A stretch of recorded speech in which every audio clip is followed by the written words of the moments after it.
Yo, yo, yo. Yo, dude, what's up? How you doing? Oh, pretty good. Nice, nice, nice. Oh, yeah. Ready to get that StarCraft in your life right now? Yeah, dude. I've been on all day getting replays. Oh, nice, dude. That's perfect. Uh, Yeah. so, before we fully jump into this, quickly just give me a refresher as to what league you're in and what you want to focus on. I believe you said Mech, right? But Yes. So I'm mid diamond 2 as of this season started, and I've been getting killed by mech. I don't know. I get stupid when Terran goes that. So right now my ZvP and ZvZ is actually pretty good as far as win rates, and so I want to get over this Mech hurdle. mental hurdle. Yes. Yeah. Okay. All right. Sounds good. Um, all right. So I would say the easiest way we can probably get this going is are you already in here? Okay, cool. Never mind. There you go. Boom. Easy. All right. Step one's done. Step two is go ahead and load a replay with watch with others, and then because I just made you the host, and then before we start though, make me the lobby host. Yeah. Cool. Nice, man. This is going quick. Maximum I've watched a time. few of your coaching sessions before. I know Yeah. what to expect. Okay. Good stuff. All right, so I mean, if you actually have multiple of these, it's gonna be perfect. We can, I, especially if you have like multiple variations of types of mech that you are fighting against, like for. Yep, that's exactly what I have. All right, sounds perfect. All right, so the biggest thing about mech, just to kind of give you my idea or like philosophy on how to deal with mech, is you need to do something that is cost efficient. Like I would say, in my opinion, if you're fighting mech, roaches are amazing. Um, just because they're so cost efficient at your larva. Like you can defend a lot of things with roaches, and it allows you to make like a lot more drones, get your economy going a lot faster. And then it's all the big thing about mech 2 is like the mid game. Um, Mm-hmm. if you I'm gonna watch how you play this, but I think one of the best ideas you can do is literally just go mass roaches and for the start of the game against most types of mech, and then you can just make like a spire Okay. and also an infestation pit, and then you can use either one of those buildings further depending on what he does. And the way you can figure out what he Okay. does is with like an overseer. Mm-hmm.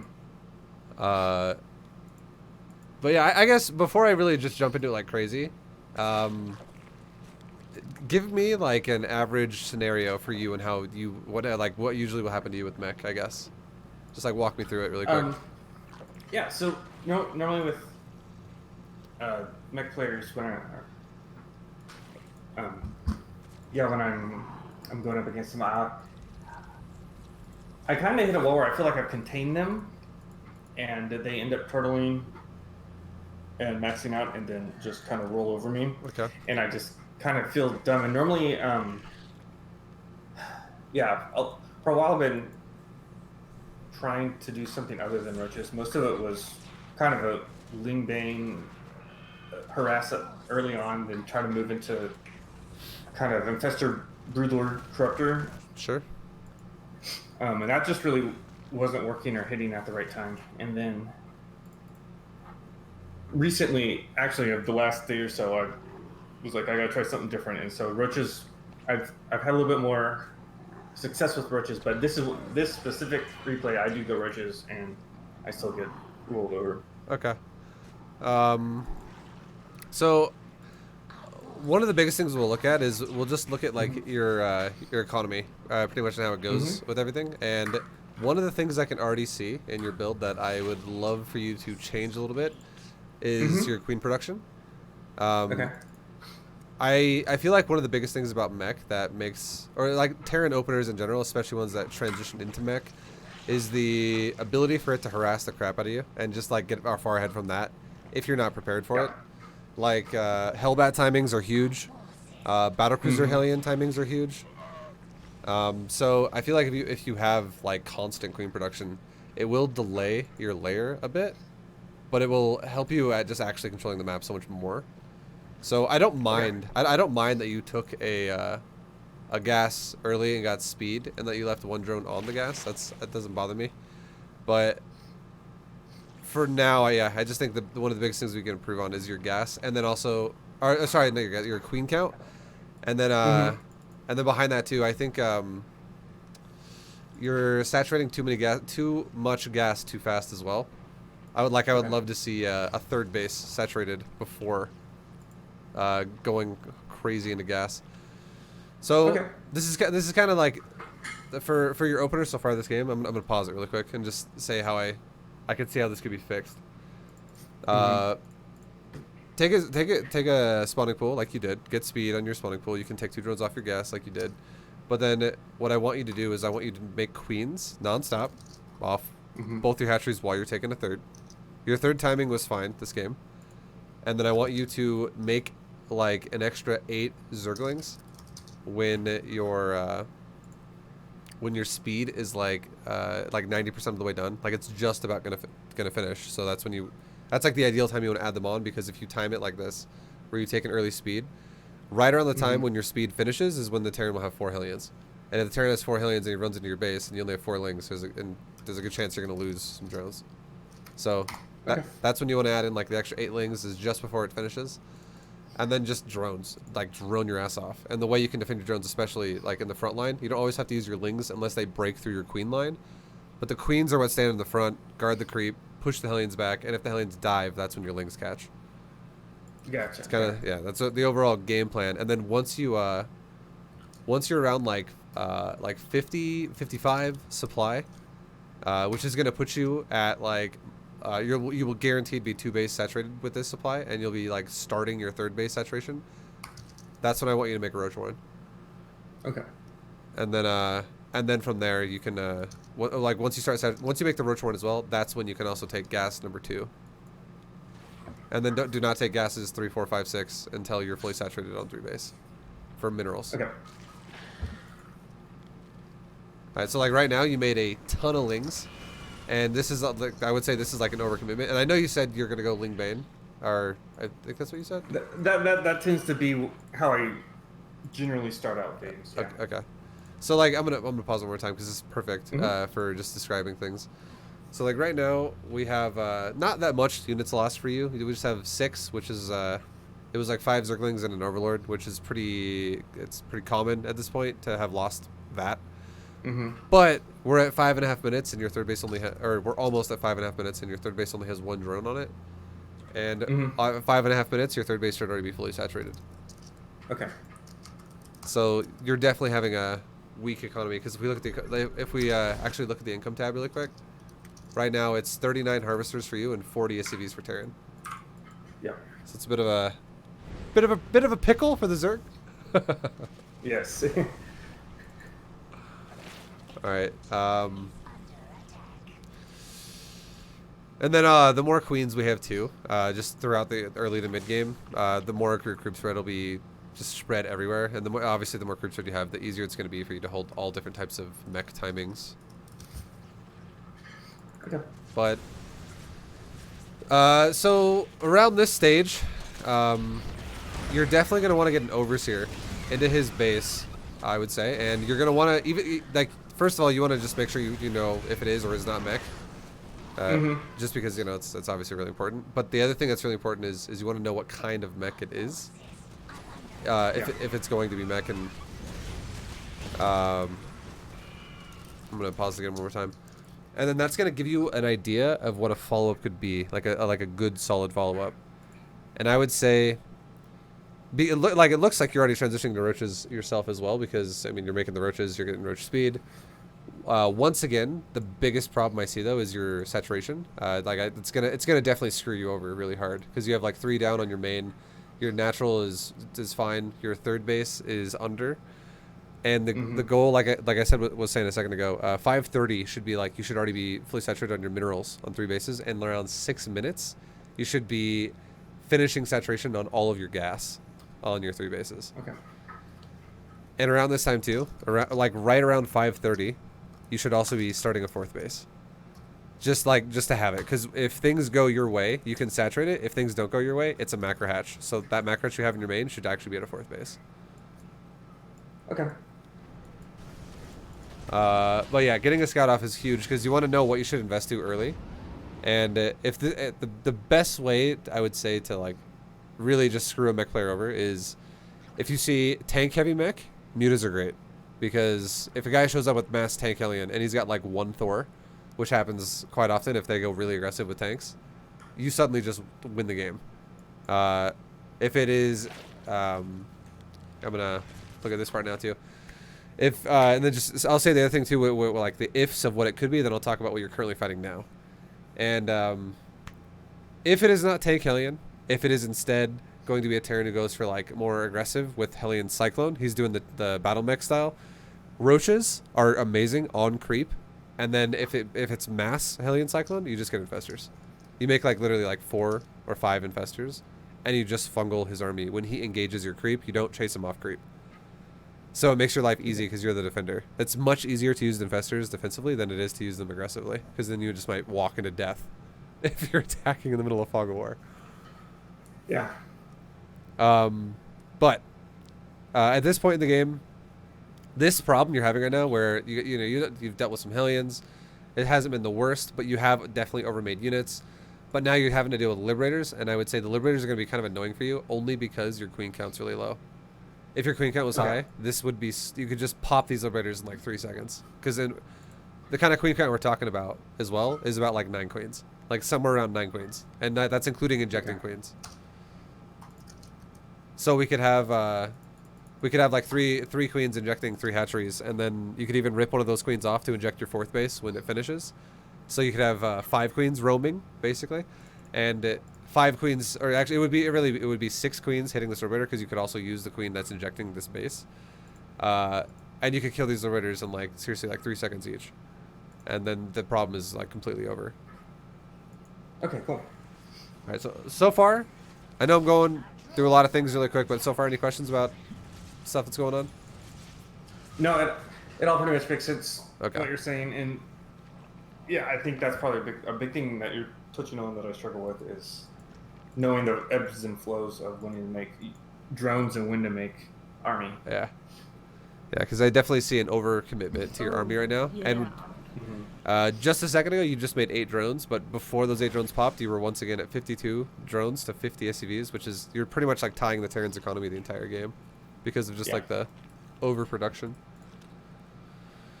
All right, I like that you're scouting for the 3rd. Good, it's very important to be doing this, and you can see he does not have one. And this would be that moment where, if you haven't done it already, I would say you definitely need to get an Overseer in his base, because these like Ravagers are super risky, because you don't know like exactly what he's going for. I think Ravagers are like a common unit a lot of people make, but for dealing with mech, but I think there's honestly a lot better options. Ravagers just... The thing about Ravagers is Ravagers take an aggressive playstyle where you're always attacking and you're always thinning out the army, and it's way harder to play like that. I think that's more of like you'll see like pros go Ravagers a lot, but that's more of a pro style because it's way more map control oriented. And now I'm gonna pause really quick, and you can see that this guy has a composition that is Liberator, Tank, and Widowmine. And against this kind of a composition, let's just say you had, like the thing I kind of told you about. Let's say you scouted him with Overseer, you made a Spire, you made an Infestation Pit, and you were like waiting to see what kind of composition you're going to go up against to really dedicate your army to something specific. Just imagine if you decided, you know what, I'm going to make, off of the back of like 14 roaches or something, I'm going to make mutas. And you could have afforded by like 8 minutes, if you had a proper economy, you could have probably afforded like 15 mutas, or like 12 to 15 mutas. And now imagine if instead of this attack being a bunch of Ravagers and Roaches and Lings trying to smash into the front line, imagine if like a bunch of mutas just flew into like his main base. And like you just could wipe out a bunch of SVs. You could really do a massive hiccup in the Terran's economy. And if you really wanted to, you could fight his current army as long as you don't fly over Widow Mines, but even then you don't even have to fight his army. You could just put him behind and then always like threaten counters with mutas, because you're also not only going to kill SCVs, but you would also force turrets. So it would delay everything for him. And while you're doing this, you don't have to go all in mutas. You can seriously make like 10 to 15 mutas and stop, and then you could go into and like you'd only want to make a lot of mutas if he was attacking you. And you don't even have to make mutas at all if you really don't want to. Another way you can deal with this is if he's going Liberator, Widowmine, tank, and he sits there defensively like this, you could just expand again and just tech the Broodlords. Without actually, because the thing I'm kind of scared about for you is if you attack and then you rebuild a new army again before you saturate your army, or sorry, before you saturate your economy, because you're still not saturated. Yeah, and that's what I'm going to do. Yeah, I'm going to make army again, and it's because I get nervous when against Mech, just because I don't feel confident against it. One thing that'll help you feel way more confident is creep spread, and creep spread will be way easier if you have more queens to work with in the start of the game.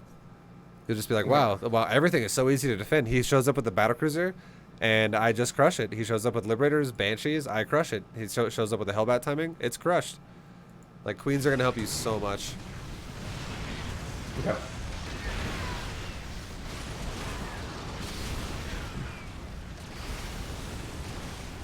Yeah, like this is just kind of putting you in a rough spot, just because at this point now the Terran's actually crushing your economy. So even though you actually kind of reset him, he can just rebuild his army faster than you now.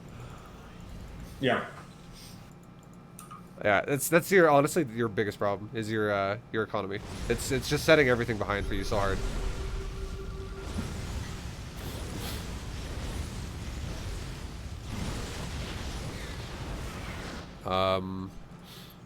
But like now, I would say a great time to saturate your 3 base is just to recap here. A great time to saturate your 3 base is just like off the bat. You can do it right always against Mech, unless he's going for like this massive Hellion Cyclone timing and it somehow forces you to make more roaches than you otherwise would have needed if he's like really all in about it. Most Terrans don't play like that. Most Terrans, you know, even if they go Hellion Cyclone, it's not super all in. Like they'll still usually take a third. They'll not just sit on 2 bases with like 5 factories. But then even then, your overseer would tell you everything.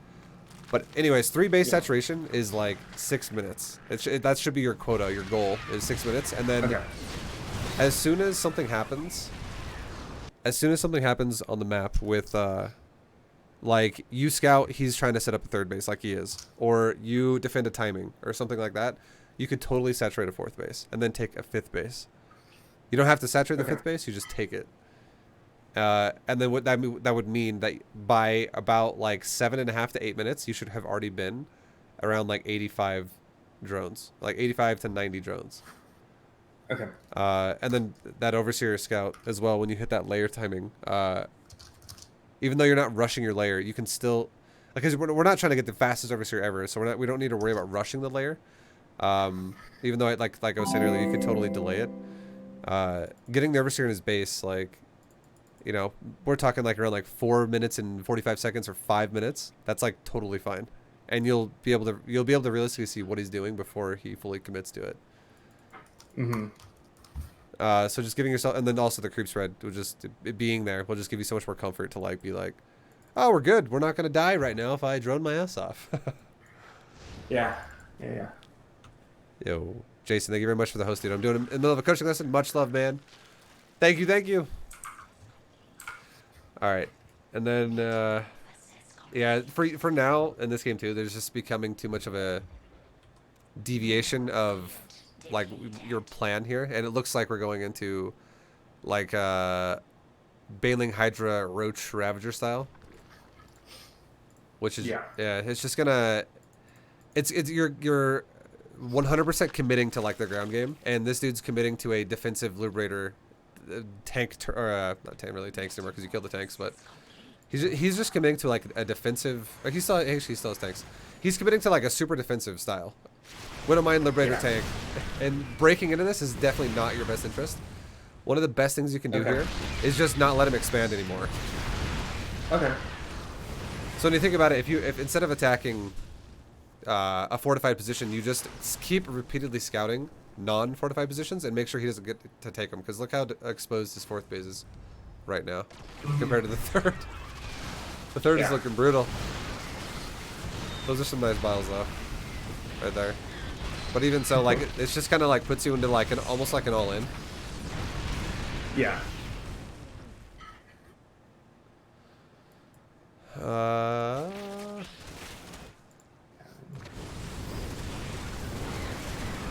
Yeah. This is just the. It's just getting to that point, and now, okay, you just. Okay, I'm gonna back it up 1 sec, and just check this out. Oops! Oh my god! I restarted the replay. Whoops. All right, there. That's exactly. I'm back where I was. So you have a. I'm just looking at your economy again. This is it's repeatedly going to be the biggest tell of everything. You have an economy that is 15 workers down from Terran, and then we're also looking at the fact that Terran also has 3 orbitals. So this dude is honestly able to pretty much like double your mineral income if he drops those mules, especially right now because he's been kind of neglecting. He's got the ability right now to drop like 8 mules or 9 mules, and and then that's the scary thing about Terran. One of the things about Terran that when you're fighting them as Zerg that you want to really prevent is you want to, as long as you can, prevent new expansions, because this dude saving energy on command centers, there could be one of 2 things about it, which could be what the Terran's plan is. And number 1 could be he might be wanting to save energy on mules to not mine out his current bases as fast, and instead take a new base and then dump mules all over that, so he mines kind of evenly throughout. Like he'll mine new bases faster, so it kind of catches up to the old bases.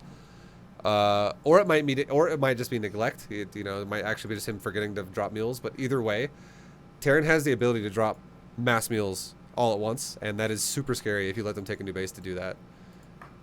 Because the good thing about at least the good thing about a Terran who drops mass mules on bases they've had for a while is if you can keep containing them on bases like that, they're gonna mine out pretty fast. Like they're gonna get a surge of income, but they're also gonna no longer mine income after that. Oh, So it puts them in a like a really bad position if you can just prevent new expansions. Okay.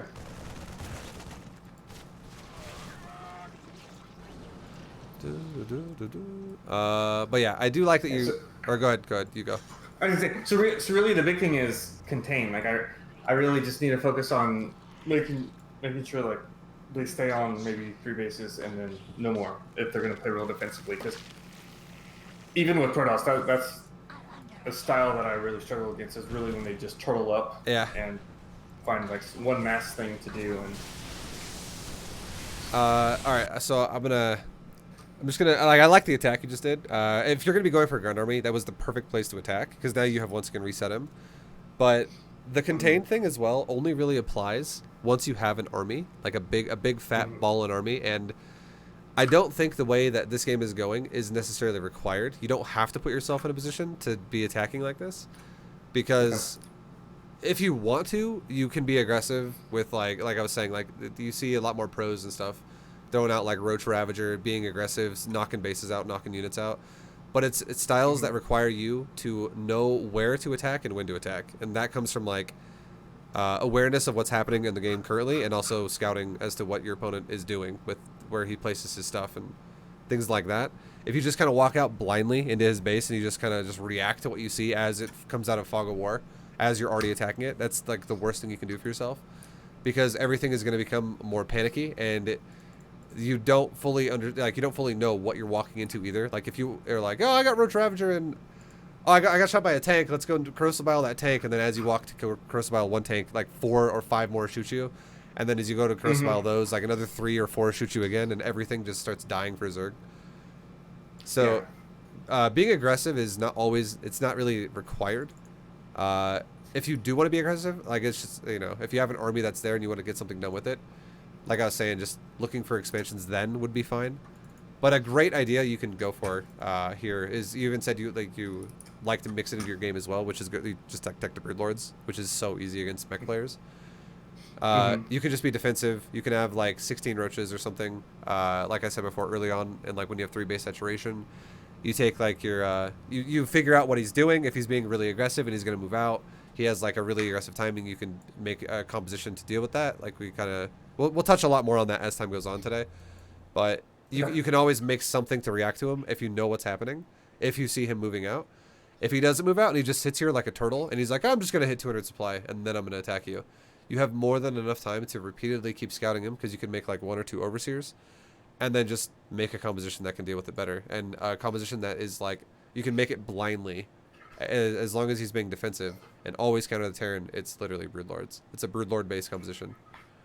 Okay. So my end game should really be, I should be thinking about Broodlords. I think you should be. I think going for the end game of what you're doing right now really is not end game. It's more mid game. And the thing about it that's scary is if you let the Terran max, your chances of winning the game it's below 50%, because you at that point you have to have a great engagement to be able to win it, because the whole point of the composition you're going for is to not let them max out. You have to like, for this to work, you just have to keep resetting the Terran, which is way harder than just going broods. Okay. That makes sense.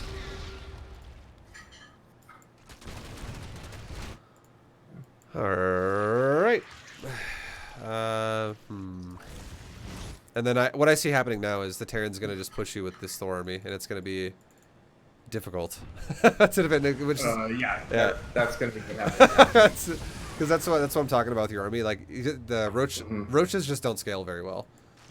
They're not the best units for late game.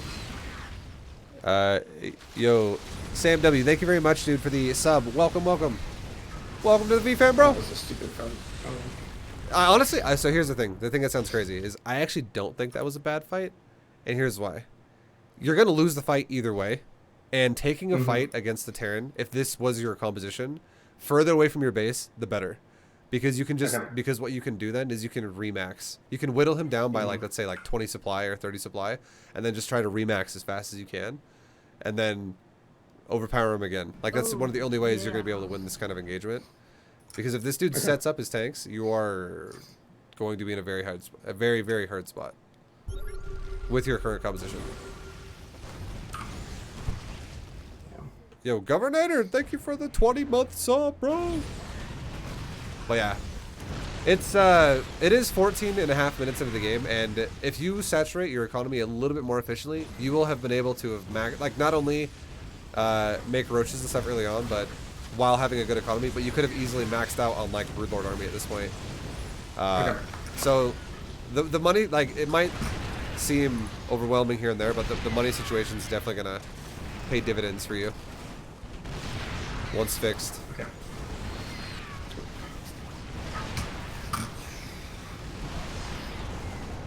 Yeah, this is just like a low. This is a slow death now. Yeah, basically, and because then here's the thing: the tanks are sieged, so now fighting this army is now 10 times harder if you're just ground, which is the whole. If the Terran maxes out against a ground competition, you're gonna have a hard life. Yeah. All right, I'm gonna pause it one more time and also say something else as well. There's 2 great things about economy retention for Zerg as well in situations like this. And although I know that this situation is not ideal for you because of all the things we just said, but 2 things you can do that are great is as soon as you number 1 would be as soon as you get full saturation of your economy and you're able to spend your larva on your army, so you're not like deviating resources elsewhere. Okay, like you're still doing the priority of army and economy. Once you start stockpiling some money while doing that, adding in some static D to your bases. And what you could do, something literally super simple you could do would be, for placement wise, 1 spore in the very middle of your mineral line between resources and hatchery, and then 2 spines on both sides of the spore that don't directly touch it because it'll fuck your pathing up of your drones, but like still between the minerals and the hatchery. So what happens is every time he sends Hellions around, like if it's like a harass group, like 4 or 5, those spines just clean house. If it's a Banshee, you're fine. Like the Banshee just gets kind of absorbed by the spore. It makes it way harder for the Terran to deal with. It makes it so he has to multitask a bit harder to be able to deal with your expansions. And then on top of that, so like do that like every base. Once you have like what we're talking about, like everything is, you're developing a bank at this point. And the second thing is if you get attacked, and you see him coming on your creep, which you always should, because you're with styles against Mech especially, you should always be able to spread your creep. About the only style is hard to spread your creep against when it's mech is battle mech, and that's the only one it should be somewhat difficult to spread your creep against if he's really good at being aggressive. Otherwise, there's no excuse to have bad creep because the mech is very turtley for a long time other than like Hellions. But anyways, if you see him coming across the map on creep and you're like, okay, well, that base is not going to be the best place to defend because for whatever reason, maybe you're not exactly ready just yet and you need like another 30 seconds. It's not the worst idea to sack bases if you're not ready for mech, because sometimes mech hits awkward timings based off of how the harass has gone early game. Like if the Terran did a good job killing some drones with Hellions, it will put you behind, and sometimes that can make these weird timings where you have to deal with mech in an awkward time for yourself.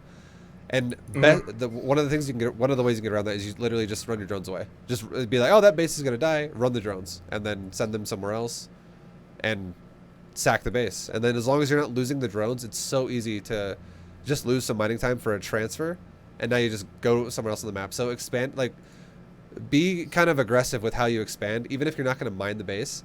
Just take bases.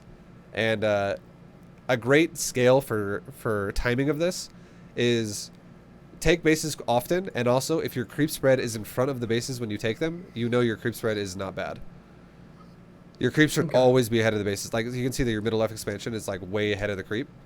That's kind of scary. You definitely want your creep to be like going down that ramp at that base, or even further down towards the corner of the map. But yeah, you should always have like that web of creep around bases, even if you're going aggressive with them. And again, the only exception is battle mech. That's the only one because it'll be way more aggressive. Yeah. And yeah, we're just gonna see you die. I'm just gonna have it on ×2 now because this game is not winnable anymore. Yeah. Yeah, there's not really much to be said here. It's kind of what's developed to this point. But yeah, I'm gonna quickly talk about upgrades as we're leaving this game too, just really fast. My ideal upgrade situation for Zerg here is I like that you're getting ranged weapons. I think ranged weapons are totally fine. But if I'm going to get upgrades, I'm going to honestly I think ranged weapons are fine, but I actually think melee upgrades are actually better, and here's why. But both are great. I actually think you should get both eventually. I'm glad you're not getting Carapace. But here's why. Melee upgrades scale towards the late game a lot better because it allows you to utilize Zerglings a lot better. And Zerglings are always utilized in certain ways where when you're rotating supply out of your army, okay? Let's say you actually made 40 roaches because you were like, okay, he's being aggressive and I need roaches, and let's say you defended an attack with those roaches and you had 40 left over. You like crushed his timing, whatever. Something like that happened. And then you're like, all right, well, I want to kind of rotate my roach supply into something better, and all 40 roaches die, which is not a problem because you're rotating into stronger, more in-game supply. If you don't have the gas to immediately replace that supply into, like, let's say broodlords or infestors or something just better, Zerglings are always going to be your filler supply that you make because you're never going to have a mineral problem, but you will have gas problems because Zerg death balls are gas heavy. You just literally fill in lings. You're like, oh, well, I'm at 170 supply out of 200. I have like 200 gas because I just spent it all, and I have 2,500 minerals. You just make 30 supply of lings, and all you do with it is you go look for bases that are like on the bottom side of the map right now. You go look for open command centers. You try to do run-bys into his base. You could even make a Nidus worm and have an overlord and open airspace around his base and make Niduses in his base. Even with the overseers we were talking about earlier. Just do something with these lings in some way, and a Nidus is super cheap, so it's not that big. It's not that big of a deal if you make one. Just keep trying to harass him with lings every time you have open supply. You can just fill it, make lings, see what happens, and then as soon as you have the gas, don't prioritize lings. You prioritize units instead, like better, stronger units, and then you eventually will take the fight. Okay. And then also the upgrades for melee. Scale with broodlings too, so it makes broodlings able to actually like puncture Thors and tanks and stuff whenever you're just pushing with them. It helps the ground army of mech die faster to broodlord based armies. Okay, cool. Yeah. All right. Yeah, that was a was a lot for one game, but we'll reiterate some more with another replay. I headed out of that one. Oh, here we go. Yo, Governator, thank you very much for the sub, dude. If I didn't say so already, I appreciate the 20 months. Governator. All right. So, again, so far, anything about what we've talked about that you want any more clarification on, or anything confusing right now so far? No, it's all like it's all very obvious. Okay. What you're saying, just someone's got to tell you. Yeah, yeah. And I like that. And really, the big thing that I wanted to get out of this that you're already giving me is kind of when should I make drones? When should we make an army? Yeah. Versus Mech. Also, I gotta say, I like that you're taking notes. I can hear it, and I think it's great. It's probably one of the best ways you're gonna utilize, like, like oh, he said 10 things, and I can only remember one of them. It'll definitely help at like retaining that information. Well, it's either I take notes now or I transcribe the VOD later. Yeah. All right, dude. All right. So I mean, I guess I don't really want you to tell me this time. We'll see how your scouting goes this time too. We'll maybe focus a bit more on that, about what kind of composition your Terran opponent goes for. But yeah, well, I don't know. We'll just see what happens. No, that last game was actually against my brother, and he and I play probably 10 games a week, and he was doing me a favor today, giving me a good mech game, because I had a couple good ones, and then Blizzard very kindly put out a new patch, and yeah, watching the replays is tough. Yeah, for sure. That kind of sucks when that happens. I got one question for you so far, and it's are you at all comfortable with gasless styles, or do you ever do them against Terran? I did them for a long time, and I was at least in Diamond 3. I noticed actually, because I just got into Diamond 2 recently, that the playstyle between Diamond 3 and Diamond 2 are vastly different. Yeah, yeah, for sure. So I was getting my butt kicked with gasless style, going like straight into a third, and so I just quit doing it. Okay.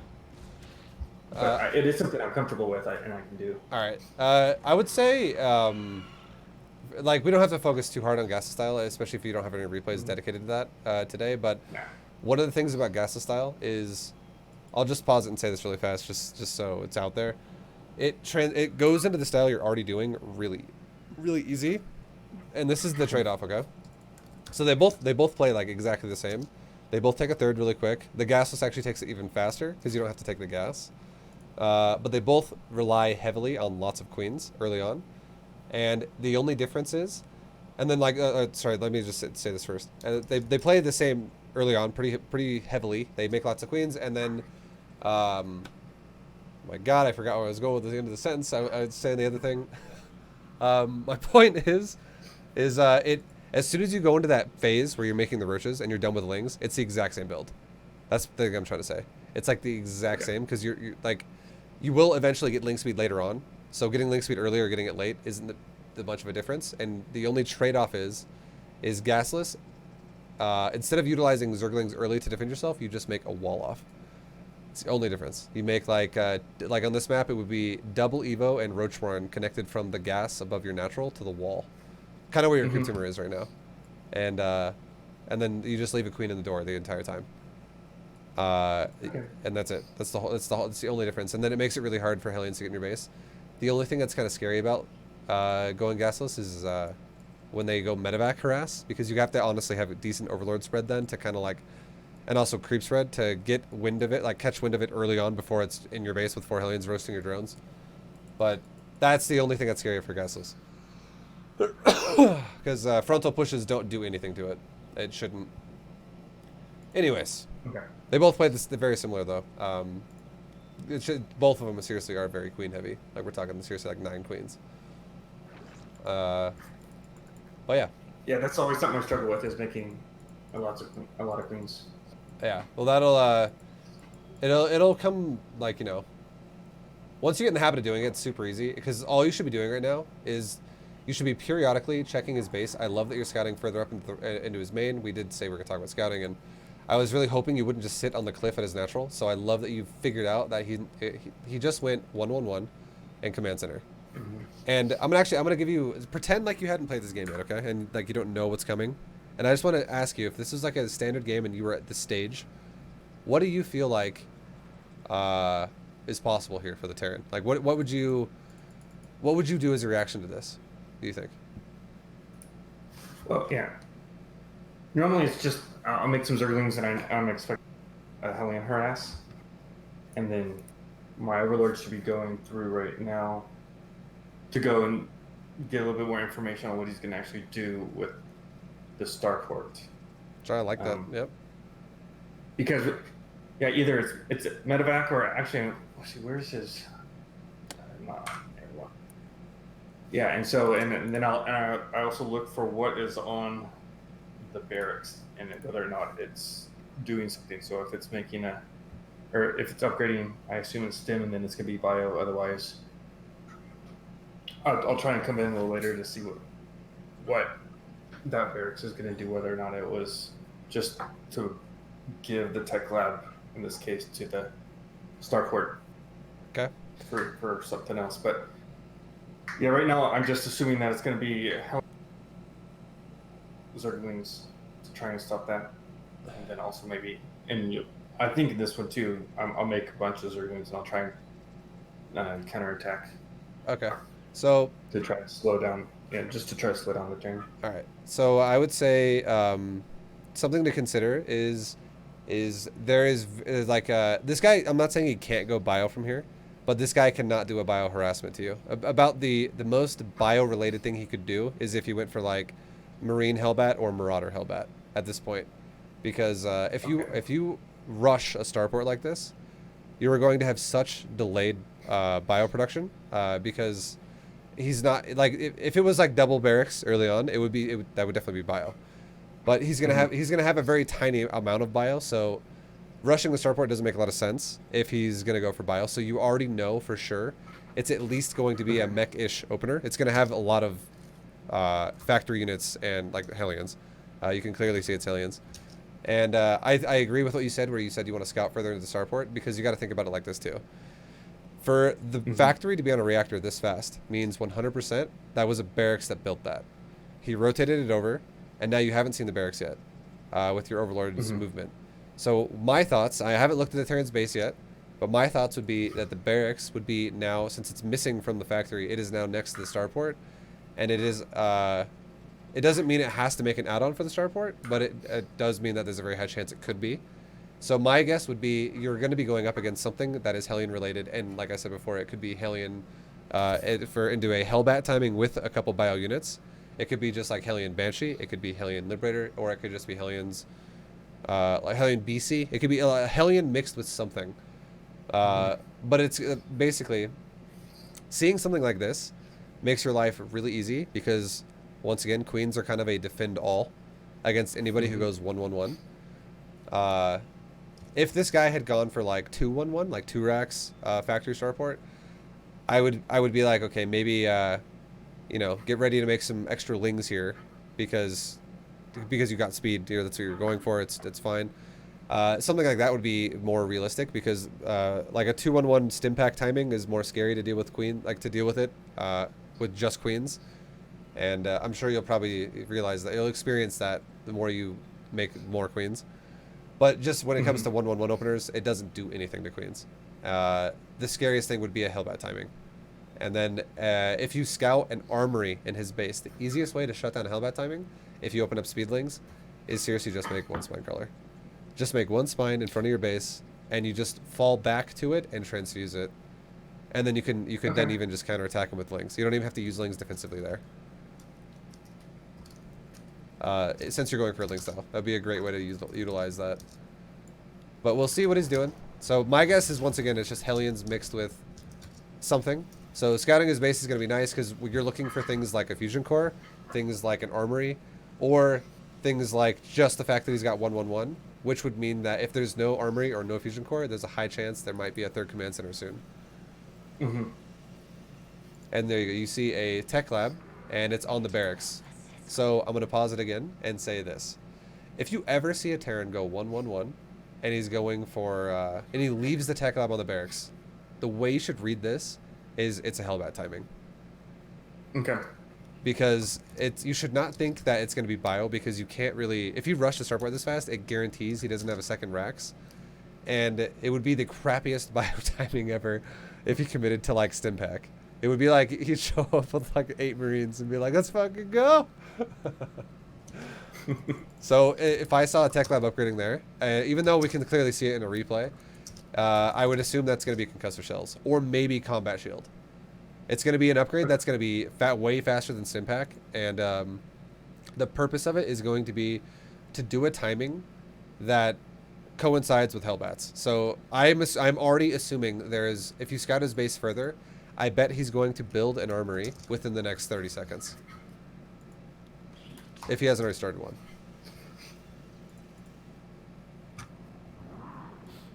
Yeah, again, against this, like we were saying a second ago, it would just be, seriously throw it on a spine, keep making queens, and then you don't have to make mass lings. You could have, the 12 lings, like we talked about a minute ago, where you have the 4 initially, then you make like the extra 8 when your speed's almost done. You could just keep those defensively on your creep, and as soon as you scouted this, you could actually just hide your lings on the side of the map until he moves out, or if you really were scared about it, you could keep him defensive in your base without letting him get roasted in case he just rushes you, which it's very unlikely that he would now, but people do crazy things. But then as soon as he moves out, you could then run around his army and like run on the opposite side of where he pushes and go to his mineral line. Lings attacking his army in this situation is going to net you no gain. Like, they're just going to die. Guaranteed. Yeah. And then at this point too, it's kind of the same problem as last time. And the problem is you've made like I would say you've overmade lings a little bit. You're definitely doing you're definitely doing a better job this time at making drones. But the scary thing for you is your queen count is slightly under par. I'm gonna pause right here and just say this. So, a couple things. Again, your queen count's a little bit under. Your drone count is also a little bit under, but it is a little bit better than last time. But things like making double spine right now, and also taking the layer really fast, and the Bane Nest and the extra gases, these things are repeatedly going to screw you over. Just cut out a lot of these expenses, and at this point in the game, it should literally just be queens, drones, your like 12 lings you would have made, and then once again, like I said, once you start saturating the third, you take a Roach Warren, and that would have been when you're around like 50 supply. And then with I don't mind that you're building a spine, because right around 5 minutes is when I would say would be a great time to build a spine, but it should honestly only be one. But I think you have the right mindset. It's just too much. It's too much of an investment. But here's the thing. I think you might still lose to it, only because your queen count's under where it should be. So I would rather see you build queens rather than spines, and the reason why is because queens are way more versatile than spines, and you don't. And then also on top of that, once the attack is over, spines literally do nothing for you at this point. They're just gonna sit there for like the next 6 minutes, whereas queens can do everything for you. They can creep spread and can give you way more control of the game over the next like 6 minutes. Okay.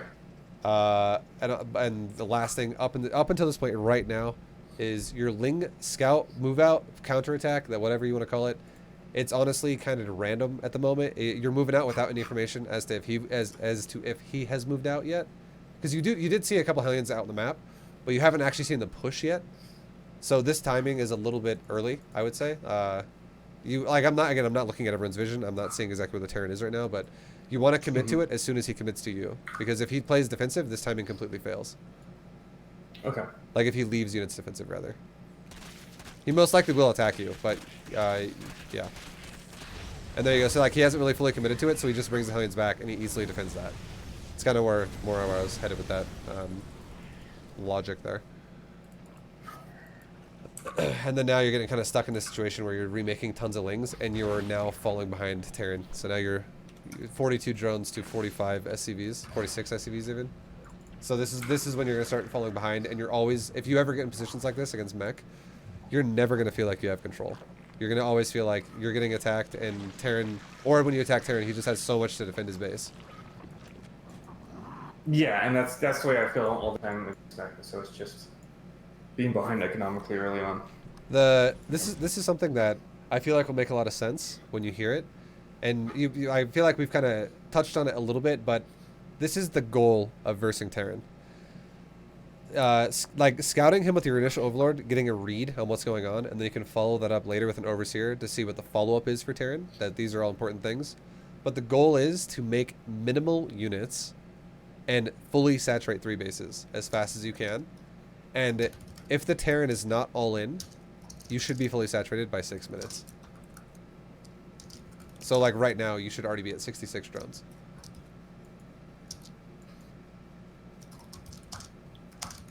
All right. And then obviously, I'm not gonna expect you to be able to to pull that off right away. It's something that you can aim for, but just know that if you're still not fully saturated by 630, you're not up to par in Diamond League. Honestly, I would say 630 is roughly. If you can pull off 630 saturation on full on 3 bases, you can crush Diamond players. Like you will actually be able to win more than you lose. But if it takes any longer than that, your percentage of winning goes down further and further and further every second that you're not fully saturated 3 base. And then your 4th base saturation always comes into play based on what's happened in the game. Some Terrans like to all in, and you can't really saturate then if you're dealing with an all in. Some Terrans like to play defensive, and you can if they're playing defensive. And some Terrans do timings, and they go into more macro after that. And if you kill a timing, you can then drone again after that as well, because you completely gain map control once a Terran timing dies. Okay.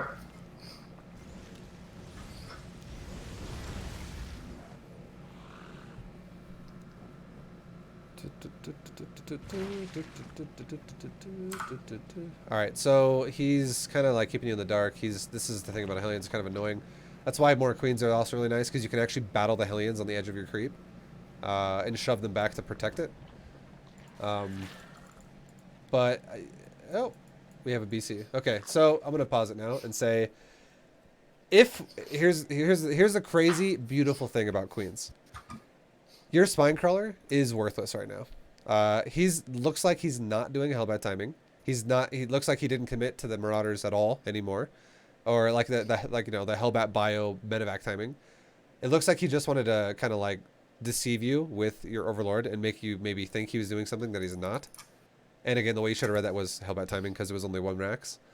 But if you had been making Queens, which you should just make in general against Terran, you could deal with the Battlecruiser even though you're not ready for it super easy. And the way you would do it is, all you would do is you would grab all your Queens, you would send them back to your main base right now to shove the BC away. You could immediately start a Spore Crawler in your natural and your 3rd in case he teleports there in the future. Meanwhile, while your drones are running away from your main, back to like the Queens basically, Queens come to the main and shove the BC out of your main, and that's when you then build a Spore, and now your bases are all protected. And then you need to pay very close attention. It doesn't require a lot of your attention to look at the BC with your Queens. Like you just say, Queens, go over there, and then you're kind of good. And immediately what you should do with your eyes is you should go watch the minimap and prepare for somewhere else to be attacked by Hellions. Guaranteed. Like 99% of the time, Terrans will always do this to you. They'll always be like, hey, come get the BC, come get the BC. And I'm going to kill your drones now. But if we're talking if we're talking like, let's say you saturated your bases by 6 minutes, that would have given you 34 seconds to start building roaches, and moving on to have more units. Like it's very realistic that you could start building units, and also you wouldn't have used your lings yet because he hasn't actually committed to attacking yet. So you could also have the lings to initially defend yourself. The second you see this BC, I would say it's a mistake to now counterattack him, because it's like too late. Like like a Hellbat timing would have hit you way before this. It would have hit you like about a minute or like at least 45 seconds before this.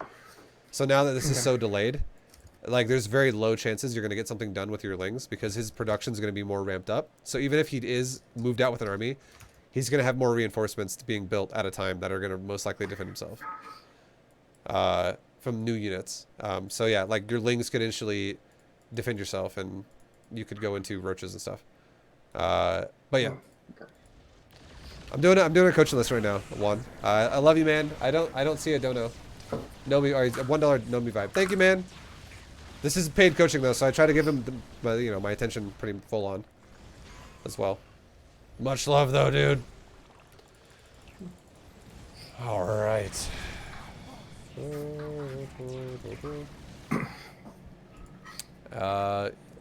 And then in unit stab, you only have 5 queens, so realistically that means you can, if you don't want to miss injects, you can really only fight this BC with 3 queens, so you can leave like a queen at your natural third.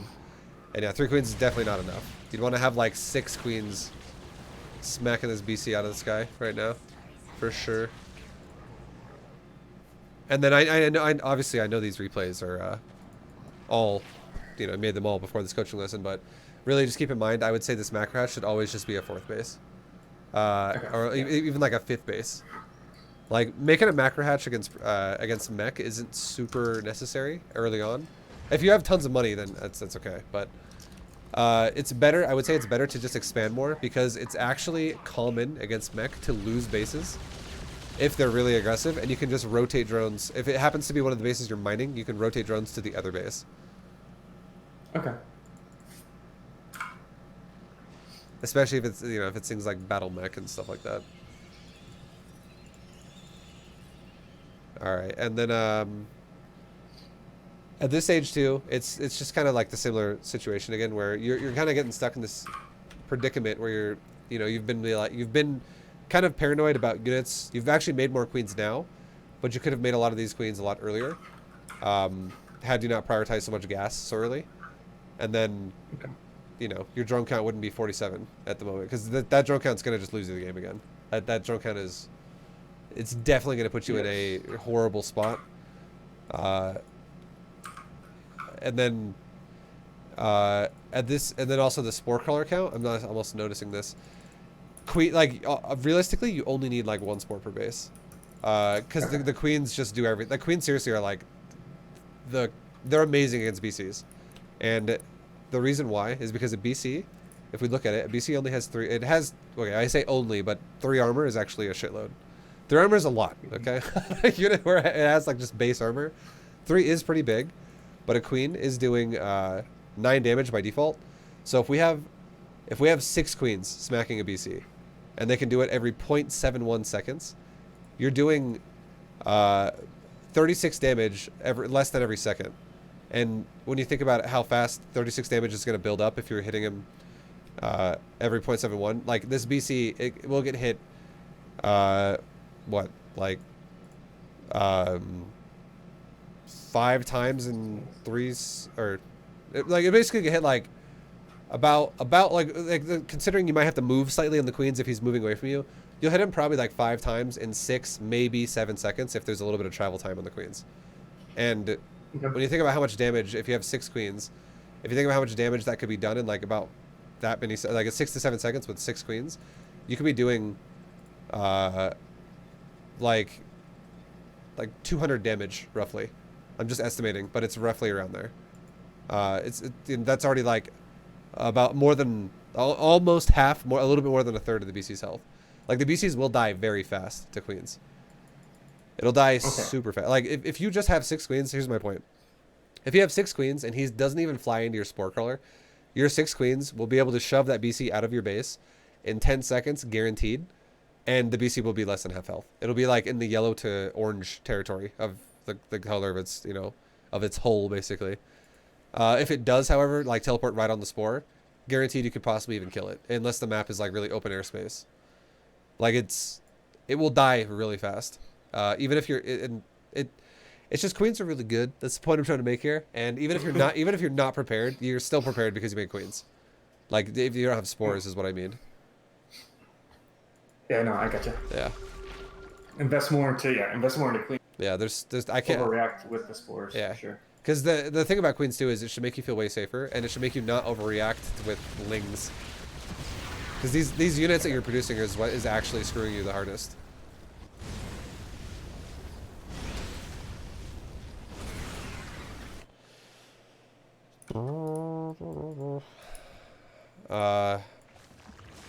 Yeah, I'm gonna speed this one up just a tad now, just because. Yeah, go for it. Yeah, this one it's seriously, you're already in a position that is so hard to come back from now, just because of how the saturation is.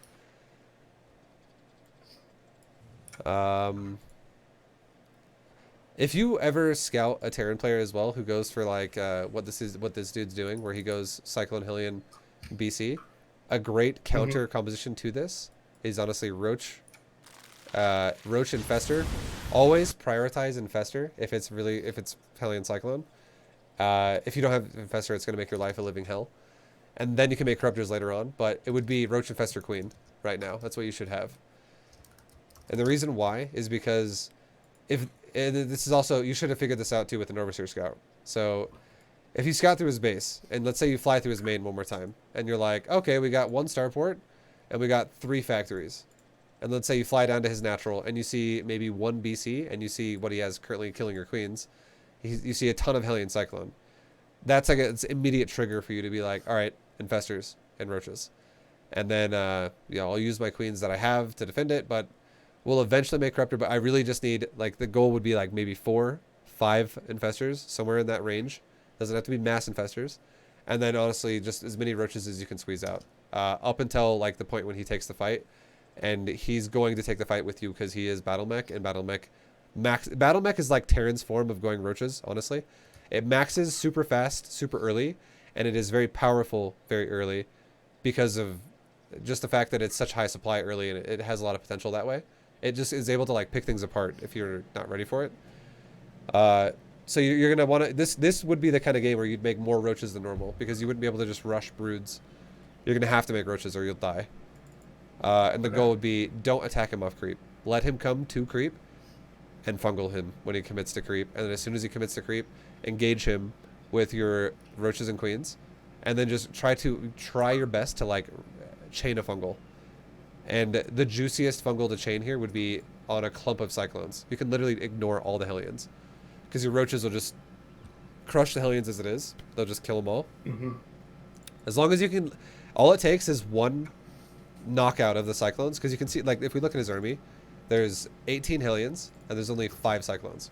If you actually got a fungal on those Cyclones, and let's say you killed 3 or 4 or maybe even all 5, this army is completely crap then. The Cyclones are actually the real DPS of this army, so fungaling those and then you know, trying to get on top of those and kill those is great.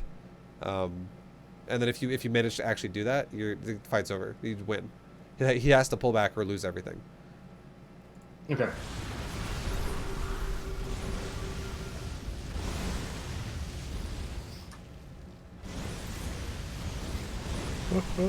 Yeah, but now it's just you're looking at a Terran who's on he's already on 4 bases and he's got 3 more command centers coming up now, and you've also committed to a Corruptor army, and this is the thing that sucks about Corruptor army. It seems logical when the Terran opens up with BCs, but like I said before, Queens are more than enough, and now because you have Corruptors, you really have no ground army to be able to fight back against this, and Cyclones will kill Corruptors at a ridiculous speed once they have the upgrade which they have, which is Mag Field Accelerator. It's nuts. Like the Corruptors die, you'll see. Like I'm sure you probably remember it, but because you played this game. But yeah, Corruptors are just gonna disappear.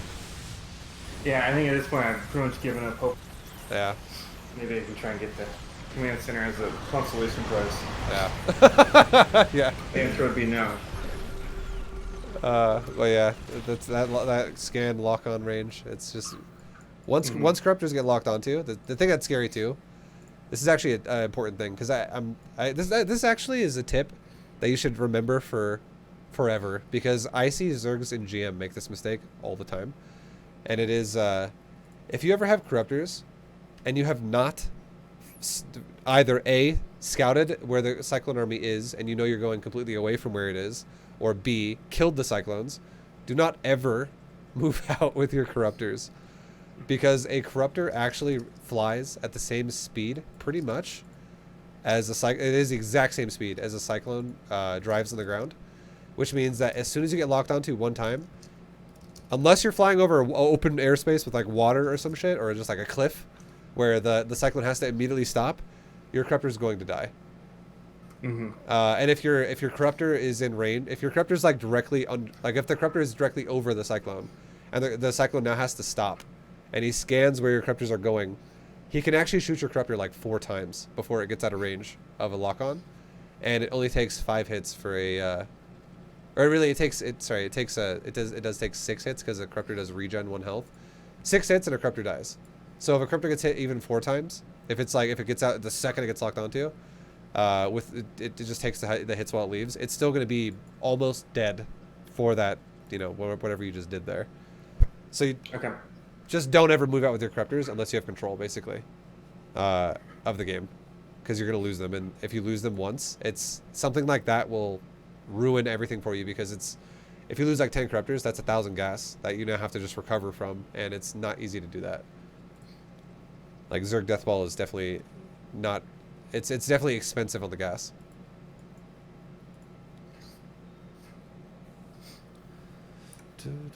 And then this is when, you know, you're going to want to have roaches, I would say, and infestors. And if you can manage to kill his army, that's great. If you can't, at least you can zone away from your base. That should at least happen. But you should eventually go into...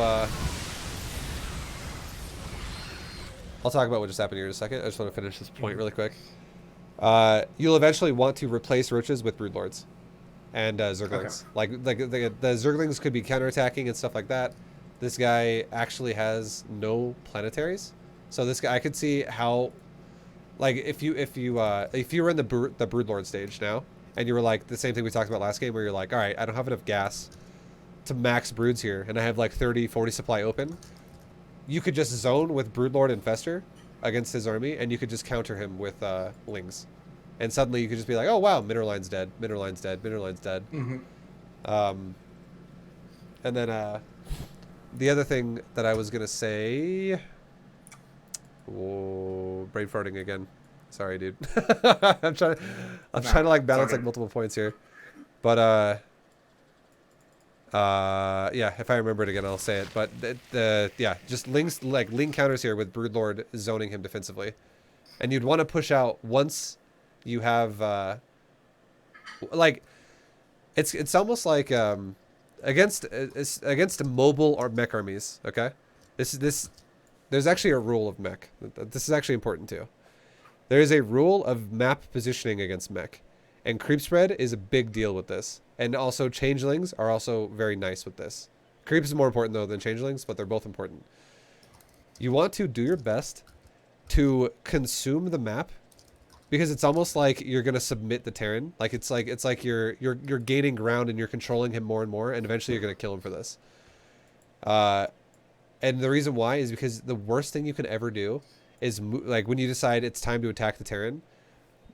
That means that you're gonna move out and you have no idea where he is. And again, this rule applies even more so to Battle Mech, because Battle Mech is super mobile. Battle Mech is honestly like the most Zerg form of Terran that there is, because it's a high mobility, and it's kind of like early mid-game army. But your goal is definitely going to be, okay, I got to spread creep, defend my creep, spread my creep, defend my creep, spread it, defend it. And you can, this way you can make it really easy not only to defend your expansions and defend all your bases in general, but you can also force fights for, like, you lose something that's free. It just costs energy. It's your queen's creep tumors. But if he loses units to do this, if he's like, okay, I killed 3 creep tumors over here because I scanned it, and when I was over here trying to kill 3 creep tumors and just like committing my army deep into creep to do that, your infestors could walk forward with like your broodlords, and you can launch like a nice fungal, and if he runs away immediately, a broodlord actually can fly faster than a unit that's fungaled, and you could just kill a few of his units. You could just gain little tiny free trades if you play it like, you know, like patiently. And then once you get to a point where you consume the Terran so much with your creep, and you're like, you know, you're at that point where you're like, all right, I'm kind of ready to move out. That's when you make changelings. You can make changelings periodically here and there throughout the game, just kind of scout, but you really need them when you're ready to move out, because you want to identify where he is. You just want to know where he is, and you want to force a fight to happen with your broodlord army. You don't want to, you do not want your broodlord army to be like on the top of the map, and his ground army is on the bottom of the map, and he just circumvents you, because he'll kill your base faster than you'll kill his with this army. So you want to force fights. You want to make sure you zone him at all times. And then it also, the other thing too is if you're scouting where he is, you can always counter him in other places too with lings. Like your lings could just run at his third and kill the depot wall right now, or, you know, force him to come back there. And, you know, if he comes back there, more lings could even kill his 4th base that's super exposed. But broodlords ultimately will be what takes the fight for you, for sure. Okay.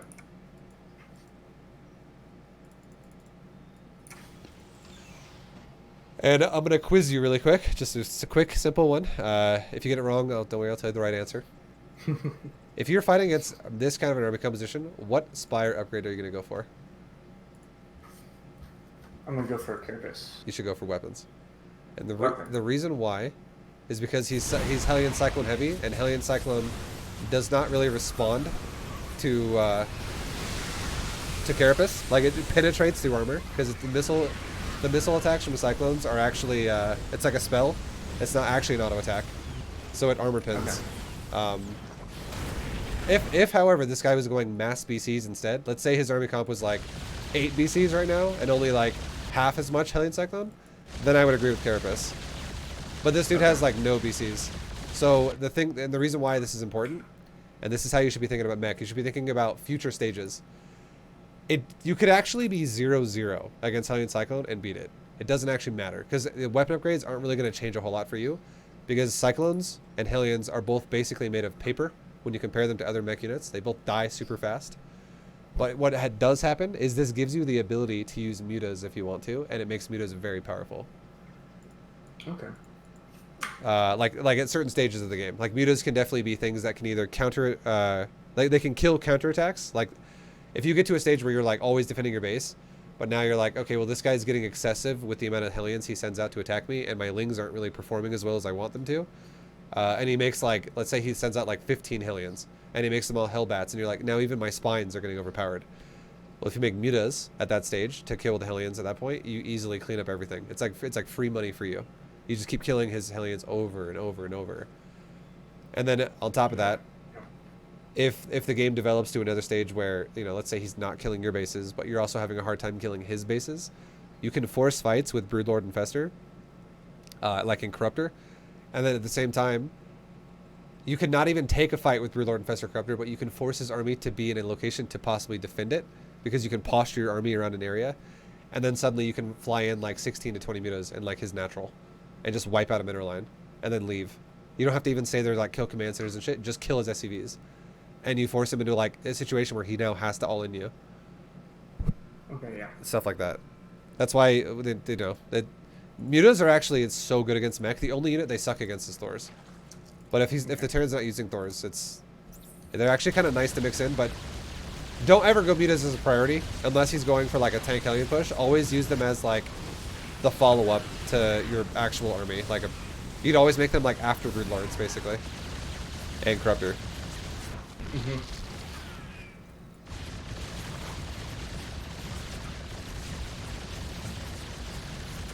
All right. And now that he's actually going into more BC heavy, or he's kind of like he's kind of rotating his Hellion Cyclone out into BCs now. Even if you had like, let's say you had like level 1 weapons and you now saw this is when I would say, okay, now you should actually, because he's going into a BC favored army, now just start going Carapace. Okay. If you have the money for it too, you could even take 2 Spires, but that's if you're like rich and you're not really losing everything. But yeah, the only time you should ever get Carapace against mech is if it's Liberator heavy or if it's BC heavy. Otherwise, always get weapons.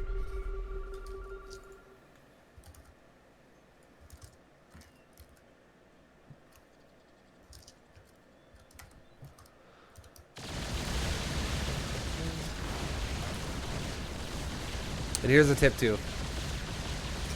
If you ever play against a Terran player who does this, where they fly BCs at your base, with like, they don't give a shit. They're just like, ah, cool, let's I'm just gonna be kind of YOLO here and I'm gonna fly directly at you. One of the best things you can do is, if this is assuming you have money to have an army, like a proper army, but one of the things you can do is have infestors burrowed and just literally just charge the BCs. And if he doesn't scan, because if he's YOLO, like this kind of, he didn't scan until like after he killed the hatchery. If he doesn't scan right away, like if he does scan, you can just leave. Just pull back. Don't commit to this. If he sees you coming from a mile away. But if he does not scan you, you can just run under his BCs with burrowed infestors, knurl him, and then tell his BCs once they're knurled to. This is gonna take a little bit of micro, but you could tell the BCs once they're knurled to Yamato each other, and then teleport into your corruptors. Or you could just tell them straight up to teleport into your corruptors, if you're confident that you have enough corruptors to kill them. Okay. That way you could just honestly punish the Terran for doing something super risky like that, because as soon as his teleport is on cooldown one time, he's stuck. Like he's not gonna be able to get out of there for another minute, basically. That's 71 seconds exactly. So you can force his BCs to take fights against corruptors, which is if you have a good supply of army, it's not favorable for BCs to do that.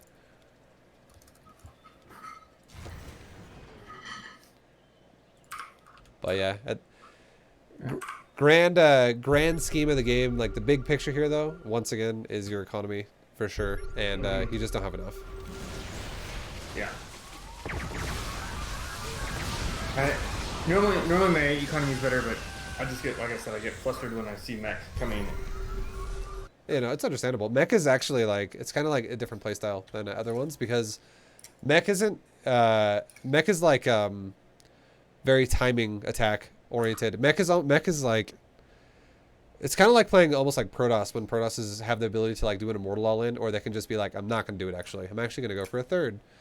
Like it has the power to do some serious damage if you're not ready for it. So it is kind of hard to get the grasp of, but as soon as you do, Mech is actually so easily abusable if you understand how to, you know, the economy is the biggest thing about it.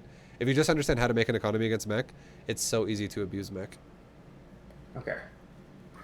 And really though, what you're saying is, I can, with more queens, I can make less farming early on, and Yes. I'll have my economy overall. Yep. That's 100% right. And that's exactly what I'm not doing. Yep. Yeah, you're prioritizing way too many units every game. Like, Great to see you streaming so often, avoiding hurting the wrist more. All right. How many more replays you got? You have one more? We could do one more if you have one more going. Yeah, we can do one more. Okay. And then after we do one more, I want to give you an example game of like just like a pacing game you can go for yourself. Okay. Yo, Wake, thank you for the bits, dude. The 1,500 biddies. Much love, dude. Much love. I haven't got my wrist checked out yet, but I feel like I've gotten a lot better at fixing it myself, because I'm fixing my posture, and it's definitely taking away a lot of the problems for me. Posture is huge here. All right. And this ended up being an actual Masters 3 Terran player. What were they doing? They were unranked. Okay. Just outplayed me totally, but the biggest thing. I thought I defended better than I. Yeah, well, it's understandable. Like, I feel you, dude. I feel you. The biggest thing I'm gonna look for here again, though, is I'm just gonna keep your economy tab open for a little bit. I'm just gonna watch that again. Yeah. Because it's super important. All right, so far, same standard build. It's all G. It's all good. Don't mind it. We'll be looking at your scouting once again, and we'll see what we see. All right. Pausing. So he's building a bunker. He's only building one bunker, but he is building a bunker, and I see no other SCVs nearby. Honestly, what I think this is one of those moments. Like, again, I'm not looking at his production. This is what you kind of like the way you kind of would want to deduce this. If you see nothing, no other SCVs nearby, it's just one rando ass SCV being like, I'm in the front over here, yay. I feel like it's a Reaper. I feel like I would assume this is going to be a Reaper, and what he wants you to do is overreact to this. And realistically, what I would do, if this was me in this game, I might honestly pull 2 drones, not like 8. And the reason why is because I would only pull enough drones to like smack the SCV to where if he doesn't get off the bunker, it would guaranteed kill it. But if he does get off the bunker, it'll stop him from building the bunker long enough for me to make some lings. And I'm only going to make the lings to deal with the Reaper, unless I see more SCVs and Marines coming otherwise. I assume this is going to be a Reaper though, because it's just too random. It's not. All right. Yeah, I didn't really know what to make of this. I just figured it was Foxy Barracks with Marines coming up. Yeah. It's more likely. I love your Overlord placement, by the way. I got to give you props for that. Like your natural one. That's super important that it's out in front, because it actually gives you a read on what's happening. And the fact that you see nothing means that it's very unlikely going to be Marines. Like, again, it could be. I can't rule it out, but it's very unlikely that it is. And pulling 2 drones right now is like I would say proper reaction to this, because the last thing you want to do is overreact and then fall behind an economy again. Because the thing that's kind of scary for you too is you're also starting to mine gas. So your economy now is honestly, you only have 8 drones mining minerals at this point. And this is your economy. If you look at the economy and like the economy tab here, your economy is going to dip real hard here in a second. And your overall income for like your overall income for per minute has gone down by like half. You were at almost like 900 a second ago. Now you're 475. But they obviously dealt with it quick. Wasn't the worst. But yeah, it's one of those things where it takes experience, I guess, to read that. But here's the thing: I think you made your lings are okay. It's not that bad. I was gonna say I think you made too many lings, but 6 is actually, I don't mind 6. It's not the biggest deal. It makes you a little bit safer against a Reaper, because if you lose a couple lings, you still have more to follow up and fall back on.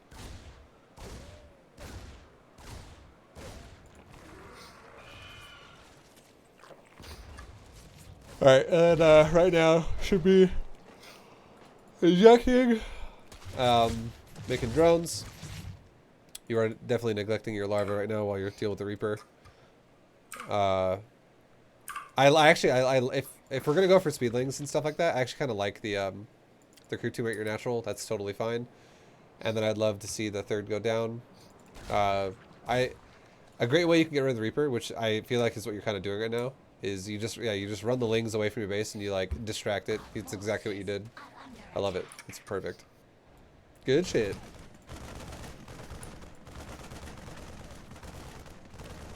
All right, here's something. We can see the factory and the starport. The factory and the barracks. I'm gonna go back to when your overlord was there.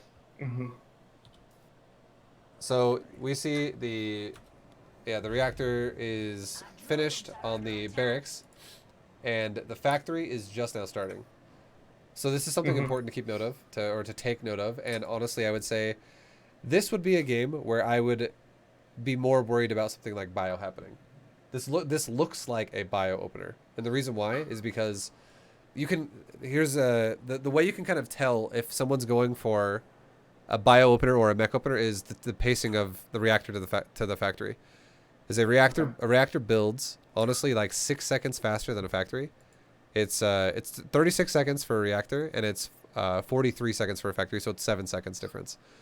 And what that means is now this factory is so delayed that there is very little chance that this, like, he still could go Hellions, but it's very likely that he's going to make a lot of Marines now. If he did go Hellions, all of his Hellion timings would be late, so it makes the power of Hellions a lot lower, and Hellions are just, Hellions are great at dealing damage to mineral lines really early. Like, it's good at trying to do damage to his Zerg's economy really fast. So I'm going to look at everyone's vision just for a second, but if I were you, I would assume there's a second barracks in his base. And there's not so far. So obviously scouting more would tell you more, but I feel like this guy, his build is a little interesting. Now that he made a reactor. I feel like he might have just forgot to make the factory at this point if he doesn't have a second barracks. But that's one thing I would assume if I saw a factory that delayed. And then, other things would keep you informed too as to what's going on.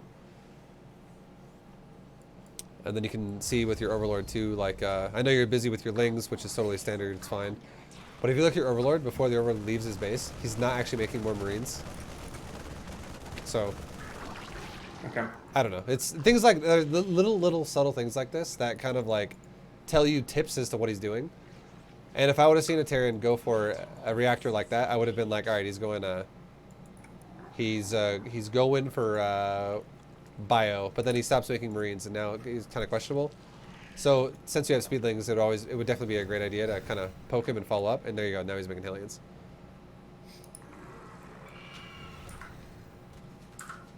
But generally, this guy's build should be bio. It's not optimal for mech. I think the bunker threw him off. Like he was trying to throw you off, but I feel like he threw himself off more than he threw you off. But here's the scary thing. I'm going to pause it one more time, and I'm going to look at the economy tab.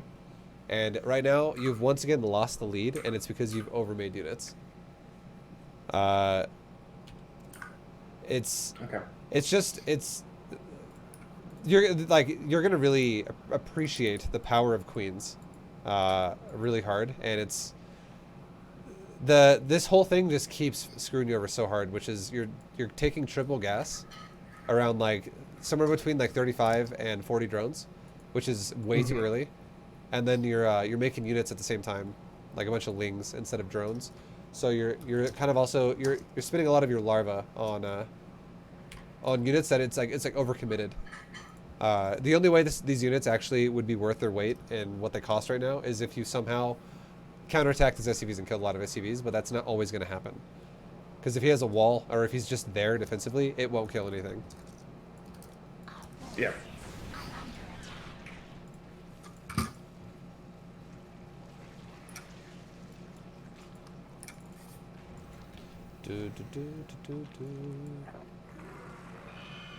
I like the scouts and the thirds. This is always make sure to keep scouting the ramp though. We'll see if you do it.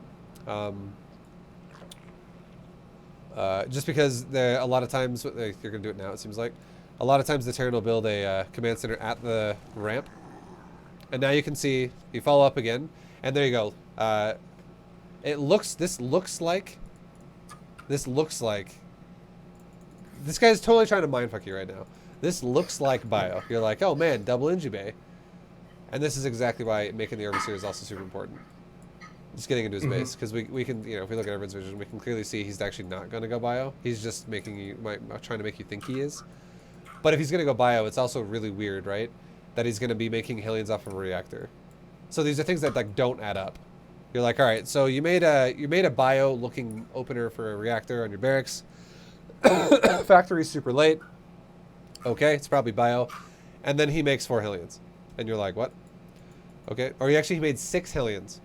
And that guarantees you that he has a factory on a reactor. And then he makes double Ingibay. So this is like the most like flip-floppy build. And people who play flip-floppy like this, it's not efficient. It'd be like you going for, you know, like the Zerg's version of this would be like, all right, I'm gonna rush a Spire. But then at the same time, I'm gonna make a bunch of Zerglings. But I'm not gonna make mutas. I'm only gonna make like 4 of them, and then I'm gonna make roaches. Like it's just you bounce around so much, and it makes everything weaker than it should be, and you're just hoping you just make your opponent play worse than he should because he doesn't know how to react, more or less. But again, queens, make everything super simple. I think honestly, if you were to talk to a Terran player, or like a Protoss player, I think you would have a common answer from all of them being like, yeah, queens are annoying as hell because they're too damn good at defending everything. Okay. Yeah. And it's true. I see that on the forums and on Reddit. Yeah. People complain about queens all the time. The thing about queens that is it's like an indirect thing about queens that's actually very good. It's not the fact that queens themselves are amazing. It's the fact that queens allow Zerg to have a greedy ass economy. And that makes Zerg scary.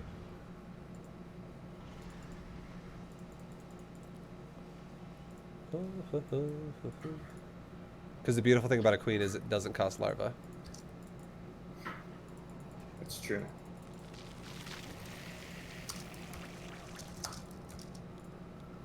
Alright, and now we have a Bane bust. So now, like, I don't disagree with what you're doing here. I mean, you've definitely made a lot of units. Oh god. You're turning around. Oh no. If you make a lot of units, that's kind of how it goes. If you make a lot of units, you have to try to find a way to make something happen with it, get some damage done. But you definitely don't want to be putting yourselves in situations like this where you have to get damage done, or otherwise you're behind. It would just be like kind of like Plan B, like well, I've committed, so now I got to do something. Nice attack. This is actually going to kind of like reset and stabilize the game a bit. Like, you got kind of lucky there. You found damage. Yeah.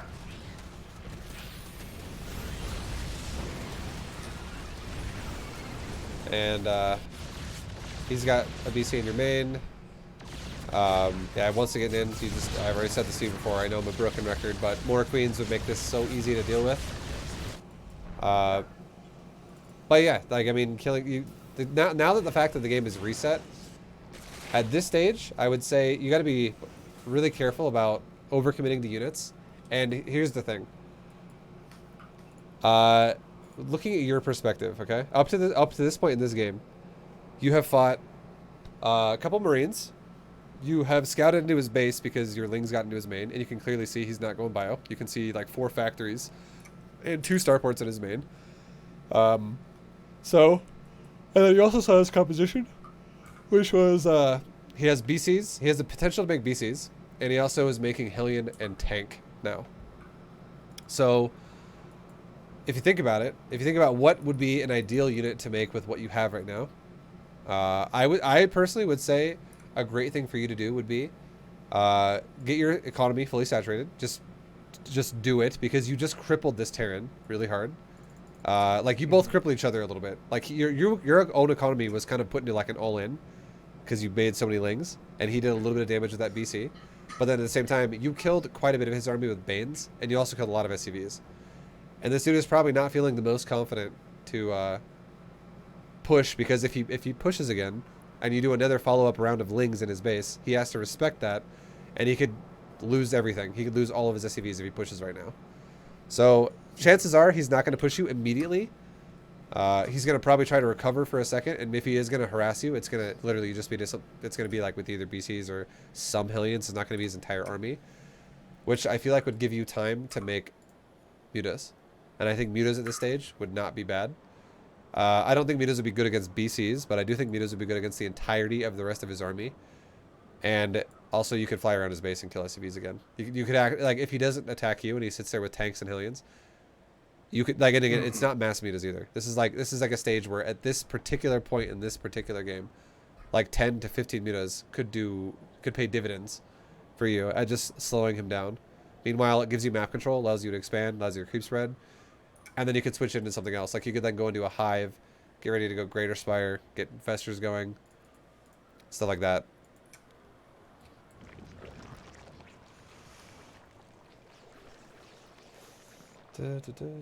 I like that you made a lot of drones at this stage. It's very important. Economy tab wise, you are actually keeping a lead this time around against Terran for now, but it's getting kind of close. We're going back into mass unit production again. I do see, okay, so he is deciding, you know what, I want to push. I want to do a little bit of a Hellion push, but let's look at his base really fast. Look at his natural. Look at his natural, look at his third base, look at his main. There is 1 tank and all of his base defending his base right now. This is that moment against Mech where if you had queens, you could stall this out a little bit. Like you do have actually some queens right now. You actually have a respectable number of queens. You made queens this game. The queens right now in front of your base, you have 7 of them. These queens could easily stop this attack. Like you don't have to, I'm not saying go attack the tank and the BCs and the Hellions all together, but if the Hellbats walk forward, you could easily kill these Hellbats. And if you actually launched a counterattack on his base, he would die. Like there's no way he defends that. He would lose all of his SCVs right now, which is why I was saying this is super risky for Terran to do this. And if Terran all-ins you like this, and you let's say you counterattack them with Lings, your Spire's done, and if you just made mutas right now as well behind this, instead of a bunch more Banes, your mutas could clean up the remainder, or whatever's left. Guaranteed. Okay, yeah.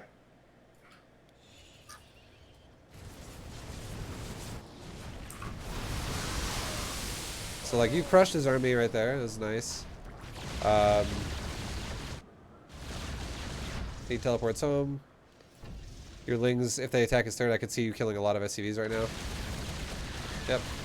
Nice. Yeah, so you, like, even though you killed his army defensively, you still did damage. Like, that was a stupid move from the Terran. That was not good for the Terran. That was way overcommitted. Like, he just opened himself up to a counterattack, and you did punish him for it. So it's not the worst thing. Like, looking at the worker count now, you actually were behind again though a second ago because I think you're once again kind of falling into the trap of just flooding units all day. But you've killed SCVs, and you've put yourself in a position where you needed to do damage, and you did damage. So now you have a little bit of a lead. But this is actually, it's still really close, even though you killed SCVs. So it's not even great for Zerg. It's just you kind of evened out the game again. So it's just the problem again where if you do this again where you just make units at this stage again, because think about it like this, okay? Think about it like this. You just killed his army. And you force the BC to teleport away. You have plenty of queens to deal with it if he comes back again. You have a spore here and there that's going to help deal with it.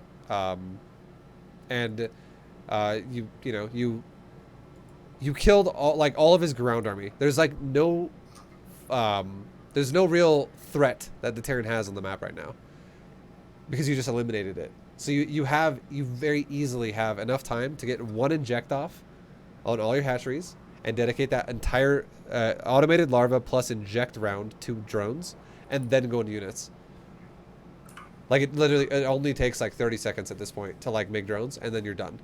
Because you could actually, off of 4 hatcheries, if you're injecting 4 hatcheries with 4 automated larvas, or 5 hatcheries even, because you have a macro hatch, we're talking 6 larvae every 30 seconds.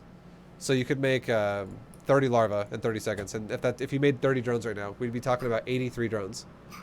And then as soon as those 30 seconds are over, you could then go into units. And if we look at, I'll just play, I'll go back from when the Hellbats died, okay? And I'll do 30 seconds into the future as to like what time that would be in the game. So since you committed to defending this is why this would make sense. So right now, okay? Or we'll do it at 10 minutes. We'll make it even because you just killed the army. Okay, 10 minutes. 30 seconds from now, we're gonna look at your production tab while this is going on, but we'll see what's happening. And even though you're gonna counterattack with these lings right now and maybe try to kill some SCVs, that's totally fine, even if you were making drones, because you just killed his army. He just lost everything. But now look at the production.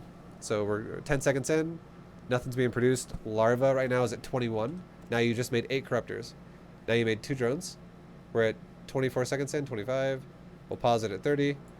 So if you had let's say you made drones like as that fight, or not as the fight started. Let's say you made drones the second you crushed his army. You like confirmed it. You're like, we're good. I killed his army. We're good to go. You could have made 21 drones right away, and then you could have made 9 more drones as the next bit of time went on out of all your hatcheries. The next 20 seconds. Yep. And then go back into making units now, and now you would have your economy right now would be popping off to about just over 80. And let's look at the next 30 seconds. And the reason why is because if we look at the next 30 seconds, this is what could happen if you just made drones and he attacks you before your next inject pops off to make your next round of units. So we'll go up to 11 minutes and see where the Terran's at.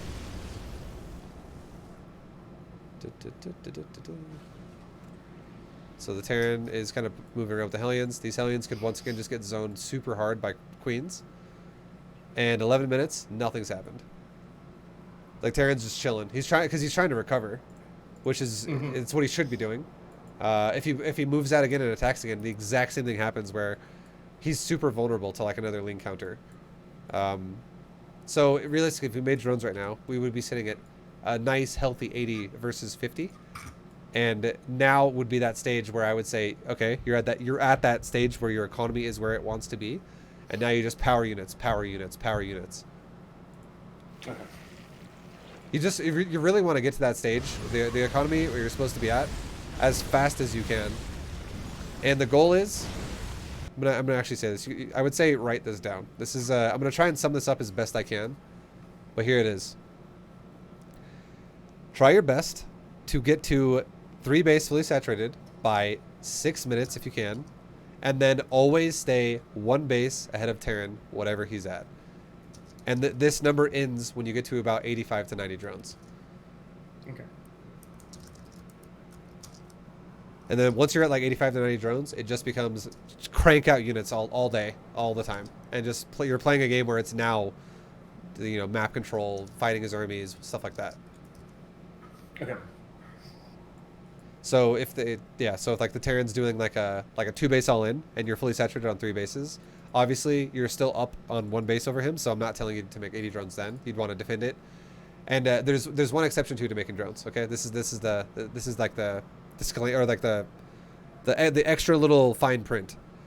Even if the Terran is let's say 2 bases down from you or something like that, it's not just the 1 base up rule. You can always make drones if you crush an army. If you just killed you actually didn't make him run away, but you actually killed his army. you can squeeze out drones then, just like what we just talked about just now. Okay. And you want to follow these rules like this until the point when you're fully saturated, and that you have that ideal economy. Because if you get to like 85 drones, you're going to not have a problem. You're going to have so much money to work with. And then at that point, your whole goal is going to be to maintain it. So you're going to be wanting to expand to like a 5th base, a 6th base, watch your natural, watch your main, whenever it mines out, rotate, stuff like that. Don't have oversaturation.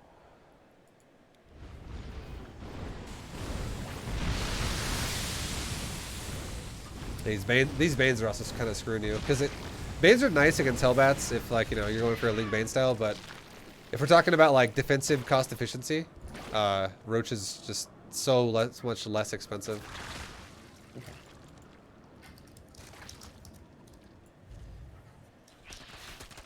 Nice scouting on the 4th, getting some damage down on some more workers again.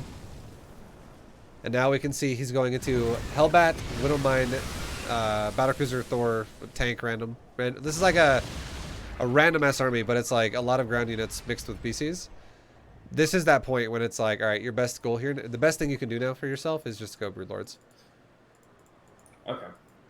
Like Broodlords should always be your goal against Mech, like every time. And the only time you should maybe consider not going for a lot of Broods, but you'd still even use them, but you'd use less of them, would be if the guy was like full Sky Terran. And the reason why you would still use Broods even then is because it would kill turrets, and it would kill Widow Mines, and it would kill defensive structures.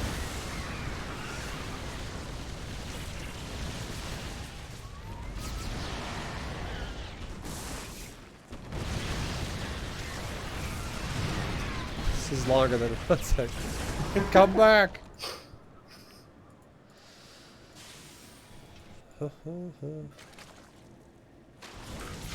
Yeah, it's just the same thing again. The Terran's at the ideal economy he wants to be at, but you're still under yours.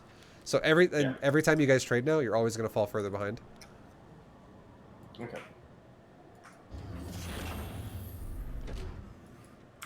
It sucks that it's crazy that it's that basic. I guess it doesn't suck, but it's like the actual like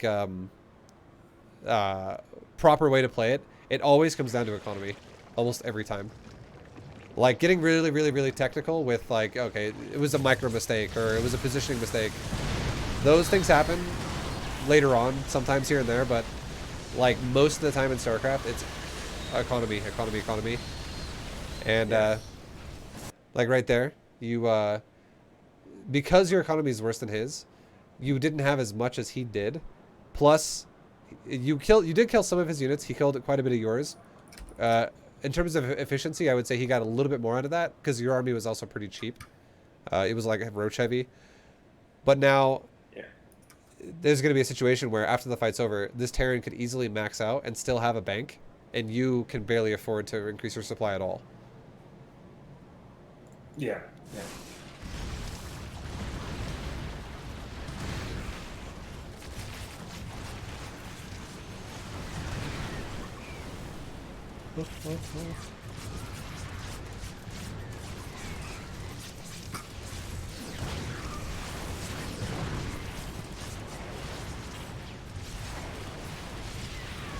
Alright. And then now we'll keep it on times 4 because there's not much going on now other than a bit of death. Yeah, because the Terrans aren't really letting up the pressure. He's kind of just parade pushing you. He just keeps pushing forward again and again.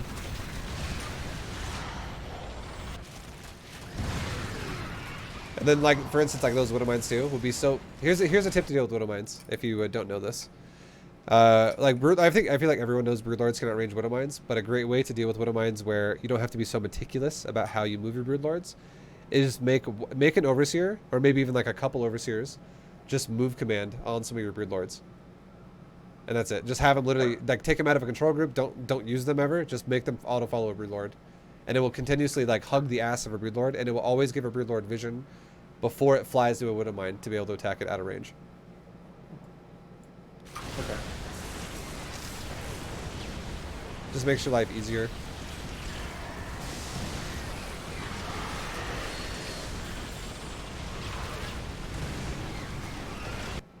Okay. All right. All right, so now, if you'd like, I was thinking I could give you an example game before we finish up, before we wrap up. Does that sound pretty good? Yeah, that sounds good. All right. Yeah. Now, it's your call, whatever you want. I could do a gasless style for you if you want, or I could do your build. I could do a gas opener into the things that I'm talking about. I'd like to see a gasless. Okay. That works. All right. Okay. Okay. All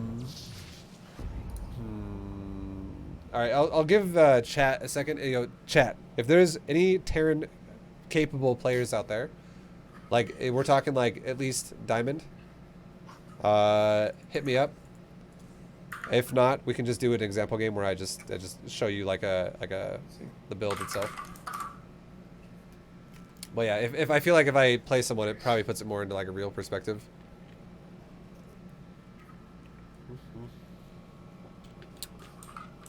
But if I end up not playing anyone and I just give you an example game, I'll here, Laser Town will play. Oh, you got him? Okay. All right, you can just make the game on whatever map you want, and then I'll just play against him. And then feel free while I'm playing this to ask me any questions you have during the game.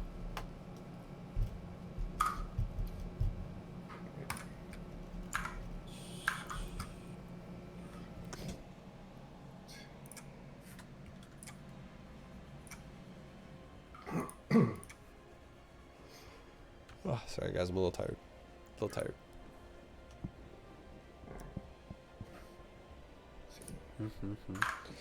But yeah, the goal for me this game is going to be I'll open up since you want gasless, I'll do gasless. I'll show you kind of like, you know, what you should aim for with that. I'll try to scout his opener, see if I need to or not make a static defensive structure, and then we're just going to be so ridiculously greedy and then go into roaches. And then once we have roaches, we're going to make a backup like tech building. Like we don't know what we're going to commit to, but the thing is these tech buildings have multi-purpose. We're going to make an infestation pit and a spire. And if he does anything aggressive, I will use either one of those buildings if I need to. Otherwise, we just have the ability to go broodlords. So it has multi-purpose, which is really great. Ruff would be a really bad example for a coaching lesson. He does not play standard. He plays like very weird styles. Here, let me just make you leader. I'm not exactly sure. Sure, no worries, dude. I got you. All right. Do you care what map I play on, or you just want me to play on any random ladder map? Any random ladder map is fine. Okay.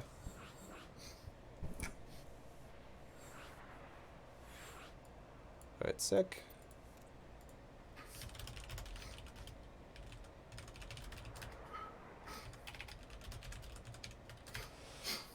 I'll make you a referee, so if you want to type in the game too, you can. Cool. Okay, he's ready. You ready? You good? Good to go? Yep, ready. Okay. Let's do this, dude.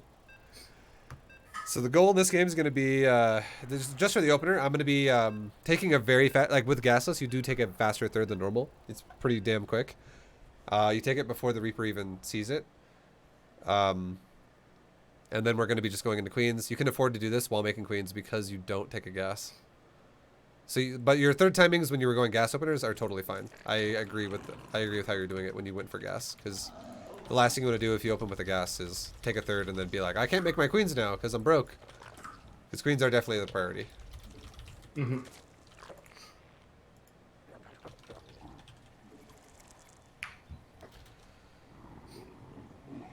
Okay. So is this the guy? Sorry, I wasn't paying attention to the names, but is this the guy you played in one of your replays? Yes. Okay. Yeah, this is my brother. Okay. He's actually... So this coaching thing is my birthday present. Oh, shit. So he's actually getting his money's worth. Oh, nice, man. He gets to... He's paying, yeah. Well, happy birthday. Thank you. It was actually all the way back in May. Okay. Happy super belated birthday. But... life is busy. Yeah, for sure, dude. All right, so the build for me is going to be, I'm doing like a 17 hatch, and then I'm going to be doing a 18 pool, and then I'll be doing like another 19 hatch. Oh, yeah. I do this build, like when I go against Protoss as well, if you want to experiment with gasless against Protoss, I do this exact same 17, 18, 19. Or actually, against Protoss, I take it back. I do 16, 18, 19. but it's pretty much the same thing. But anyways, we don't have to talk about Protoss right now because it's not even the same match we're doing. But yeah, no, so I'm taking my third super quick. So my third's gonna be done well before Reaper gets here. If you like, most turns open Reaper, so I don't gotta worry about it. And then now I'm just gonna be I'm gonna save my larva now right around 20, and I'm gonna be making 4 lings, and I'm gonna be making 2 queens, and then I will go into back into drones. Back into the drones.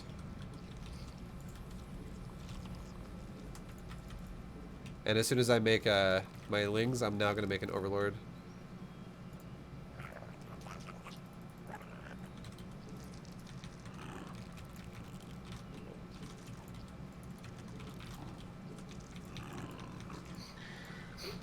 Alright, so he's got a marine really early, so I'm actually just gonna chill on the high ground.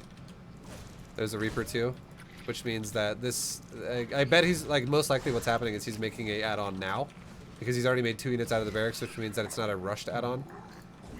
It means he's also trying to deny my scouting, which is totally fine. So, and again, queens are a defend all kind of maneuver here. So what we're gonna do instead now is we're just gonna keep the overlord in front of his natural for a little bit, and I'm gonna see if he makes a Hylian.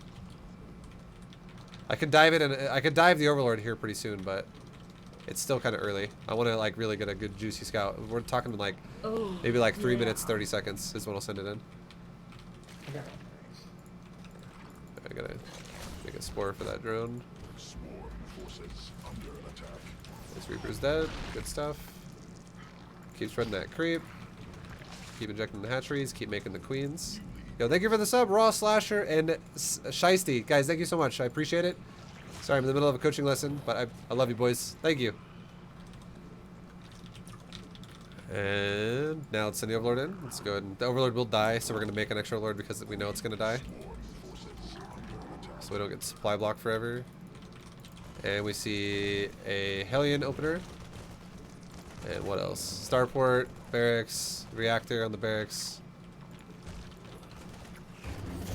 Okay, this is now going to be a reactor on the starport, which means he's either going to be going for heavy Liberator or heavy medevac. My guess is Liberator because it makes more sense.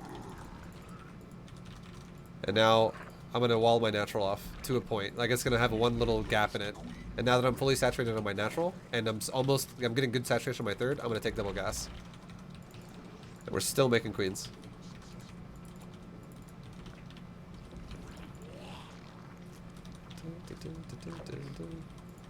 And now we have 7 queens roaming, and now we have 3 more in production. We're done making queens now. That's plenty. And we're still just making drones. And you can see, if you open up the economy tab, I guarantee we're looking pretty juicy right now. Like it's yeah. probably a lot of drones going on.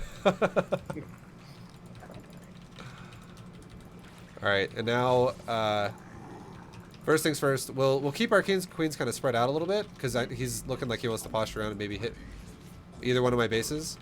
And we also saw the fact that it's double a reactor, which means it's probably going to be like Liberator heavy. So we can even send a couple of queens to my main right now because we're assuming it's going to be Liberators and it might hit my main too. And now that we have a layer started, we're going to go into what's it called? We're going to be going into a couple roaches now. We don't need to make mass roaches, but like 5 for now is fine. Just to keep ourselves okay. It's just for the time being, because Hellions are not scary. If you have a few roaches. So now we're gonna keep making drones. We'll just for the sake of doing it, we'll make a spore crawler at all of my bases, just 1, because he has not shown up with Liberators yet, and I was kind of expecting that. So now I feel like he might have just rotated it off to something else. Mm-hmm. It's just, and also we're making spores when we have good saturation. If you would have rushed like a tech lab on that starport, I would have made them faster. But the reactor on the starport definitely delays things a little bit. Okay. All right, now we're going to be going for an infestation pit and a spire, and we're going to make an overseer. And we can keep spreading my creep. He's done a good job at denying my creep. He hasn't really committed with the Hellions in any way to attack me, but he's definitely, like right there again, he's definitely killing creep all day. All right, since we have a lot of queens, this is not going to be a problem. We can just kind of shove. Queen, the ultimate defense. And now, like I said, we're going to make like 16 roaches, or like 14's fine, somewhere in that realm. And now, I'm going to make drones again for my 4th base. Okay. And the Overseer is heading over to his base right now. We're going to get a good read on what's happening. But he's already invested into a Liberator that's died. He's already invested into a lot of Hellions that are not able to really... They're not able to really kill me, even though they're killing creep. So I'm not really worried about dying right now. Because also, if he does... the only thing I could be scared of would be like, oh god, what if he goes for tanks? But that's what the Spire's for. If he goes tanks, I'm going to crank out a ton of mutas. Okay. So there's no 3rd. Mm-hmm. And Oh, yeah. the golden rule, like I said, was like you want to stay 1 base above your opponent. But my opponent did something. He opened up in a way where he's lost a few units. He hasn't really done any damage to me. And I'm scouting his base right now and seeing what's going on. Oh wait, does he have 3rd? He's got 3rd over here, it seems like. Just kidding. There's 3rd. So yeah, they're perfect. It's perfect time to touch up my 4th. And now, look at my economy. We're 91 drones. And now this is when we're gonna make a couple static defense structures, and we can just replace a couple drones that get used up on it. We'll make 2 spines for every base, and we can get pathogen glands upgrades as well on my infestation pit. Mm-hmm. And now we can also start another base because, as I said before, keep your bases running, like keep them flowing. You don't wanna get stuck on your base count for too long.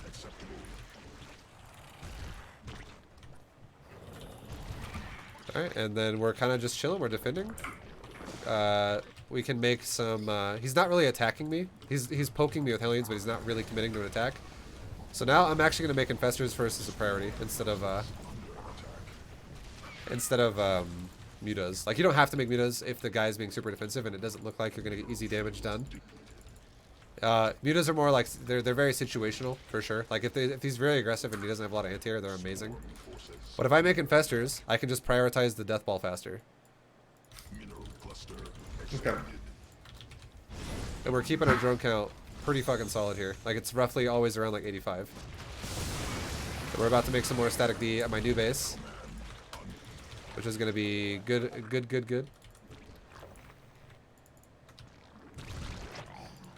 We can get some burrow, some overlord speed. Let's start making a couple more overlords and overseers. And now he still is not attacking me. So now I'm gonna kind of poke forward. I'm not gonna attack him, but I'm gonna poke forward and just see kind of like if he's still chilling. And he's got a lot of tanks. He's chilling. Let's make corruptors.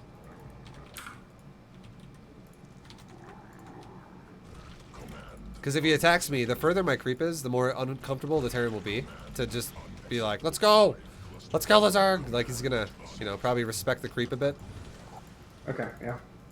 So, the better your creep, the easier it is to deal with, like, you know, follow-up timings, or, like, the timing, basically.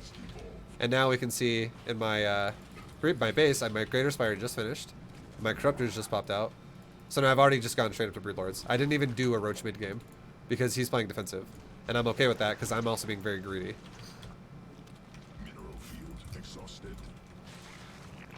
Gotcha. And now I'm going to take more Static D at my next base again. And I'm going to make some more drones for it again. Just so I can keep my... Oh, okay, he's got Hellions here. And now he's pushing. But we already have Broodlords. So what we're going to do now is we're going to pull my Queens forward. We'll pull my Queens forward. And then... Queens and Roaches can go together. If all of them die, I really don't care. Try and transfuse my Queens a little bit. We can even throw out some Infestitarians on the Liberators. It doesn't really matter. Broodlords are amazing here. And now is when we can be like, all right, let's start getting like upgrades, like melee and range weapons and stuff like that, and range weapons for my air. And now we have a super scary army. And now I'm not able to max out, as you can see, as we talked about before with the gas. So look what I just made in production. Just made probably like 100 Zerglings. Yeah. And now what I'm going to do with these is I'm going to let my gas build up while I make them. And I'm going to attack his base with Zerglings now. I'm just going to see what I can get done. Oh my god, I didn't get Zergling speed. Okay, get Zergling speed. You want to get Zergling speed like around the time you're like going to take a hive. This happens sometimes, you know. It's okay. But it's like, even if it doesn't do any damage, it's still fine because it's just the potential of doing damage at minimal cost for me. Oh, like we found a hole in his wall, so we're actually gonna walk here and attacking with slowlings. Whoops. Yeah. And now we can also scout his composition doing this, and we're like, okay, it's mass Thors, awesome. So now we have Neural Parasite, we have Broodlords. Let's remake Corruptors now with the army that just died.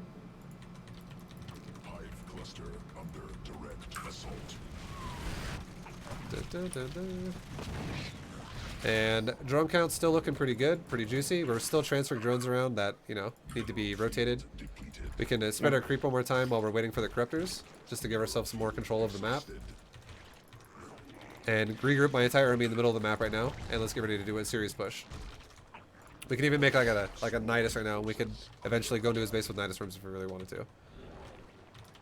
And now let's do it, let's push. We can even make like just a couple more Broods. And a couple more Corruptors. And there you go, we're maxed out on a scary, scary, scary army.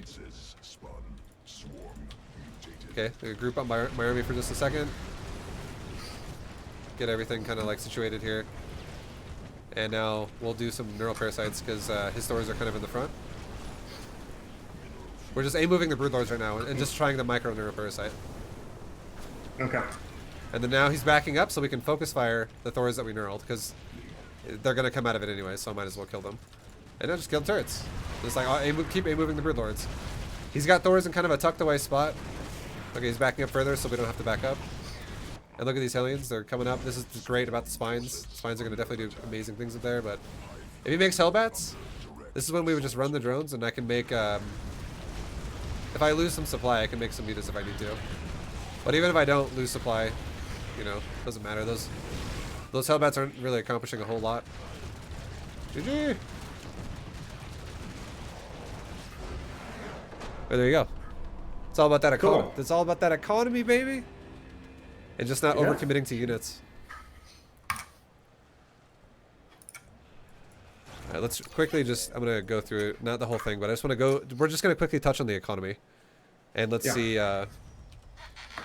I was saying it's at 6 minutes, if you can be at 66 drones, that is ideal. And for us in this game, at 6 minutes, we're at 65 drones. So you can see the, like, just the power of, if you build that good economy really fast. We still weren't even unsafe either because we had so many queens that could defend so many different types of pressure. And we even made 5 roaches and 4 lings. So the lings dealt with the Reaper, the roaches would deal with the Hellions if they dove into my queens, or dove past the queens rather. And if he doesn't dive, the queens just literally poke everything and zone him and spread creep. Okay. And here's another thing that's like, it's like kind of like subtle, but it's really good. Okay? Think about this. If you have a lot of queens and you spread your creep really fast, and Terran's like, well, that sucks for me. I don't want that to happen. I'm going to scan that. The better you are at spreading your creep, the weaker the Terran's economy will be, because if he sacrifices mules to scan creep instead, it's going to slow his build down. Okay. So it has indirect advantages too if he scans you. It's actually good for you. It's like, it's good for him too because he wants to kill your creep. Because if he just lets creep go crazy, he's going to get screwed. But you slow his economy down if you're forcing scans. Yeah, that makes sense. So it's got a lot of perks, a lot of bonuses. But yeah, man, save this replay for sure. And then I would say use it as like a reference to like watch the timer and be like, okay, how close am I on to par with like what ViBE did? And it'll help you a lot. Yeah. All right, man. Yeah, I'll definitely be studying that replay. Yeah. Good stuff. Have any questions at all about anything? No, I took copious notes. I feel pretty good that you got your point across about economy and army. All right, dude. Well, I guess I wish you the best of luck. I hope you crush the ladder. Come and tell me in like a week or so about, you know, how it's going for you, because it'll definitely take a little bit of time for things to sink in more because you're changing your playstyle up a little bit.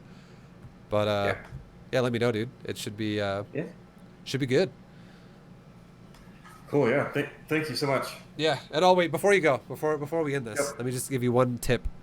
If you do want to do this gasless style, okay, and you want to do, you want to just make, you want to try and do this, just know that if he does not go mech, you still can transition this build into like melee carapace, Ling Bane, and stuff like that. You do still need to make roaches, but just know the biggest, most important thing, if you scout someone who's going to go for like a bio timing, like we're talking like 2-1-1, make a Spinecrawler and Queens, just like you would fight against Hellbats and stuff like that, like I told you. But you need a spine, and you need to make the spine around 410 to 420 in the game, because it'll be done then just before it arrives. And if you don't have a spine, it's going to be really hard to stop. You're going to have some clutch ass transfuse micro, otherwise it's difficult. Yeah. So if you make a spine and you just make some, then you make roaches behind it just to be a little safe in the beginning, then you can go into whatever you want. You can go Ling Bane, whatever, if you really want to. That's fine. But yeah, the spine is kind of important against bio. Otherwise, you're going to probably lose a lot of drones. All right. All right. Good luck, man. Yeah, thanks. Thank you.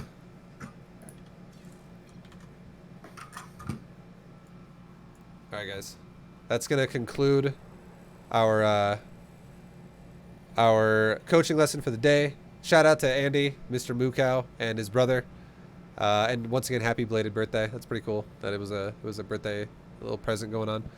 But thank you guys for doing it. And if you guys like this video, you know, I have many more other videos just like this all up on YouTube. So go check out more coaching lessons if you guys are interested. Thank you for watching, and I will see you guys in the next one. Later, everybody. Peace.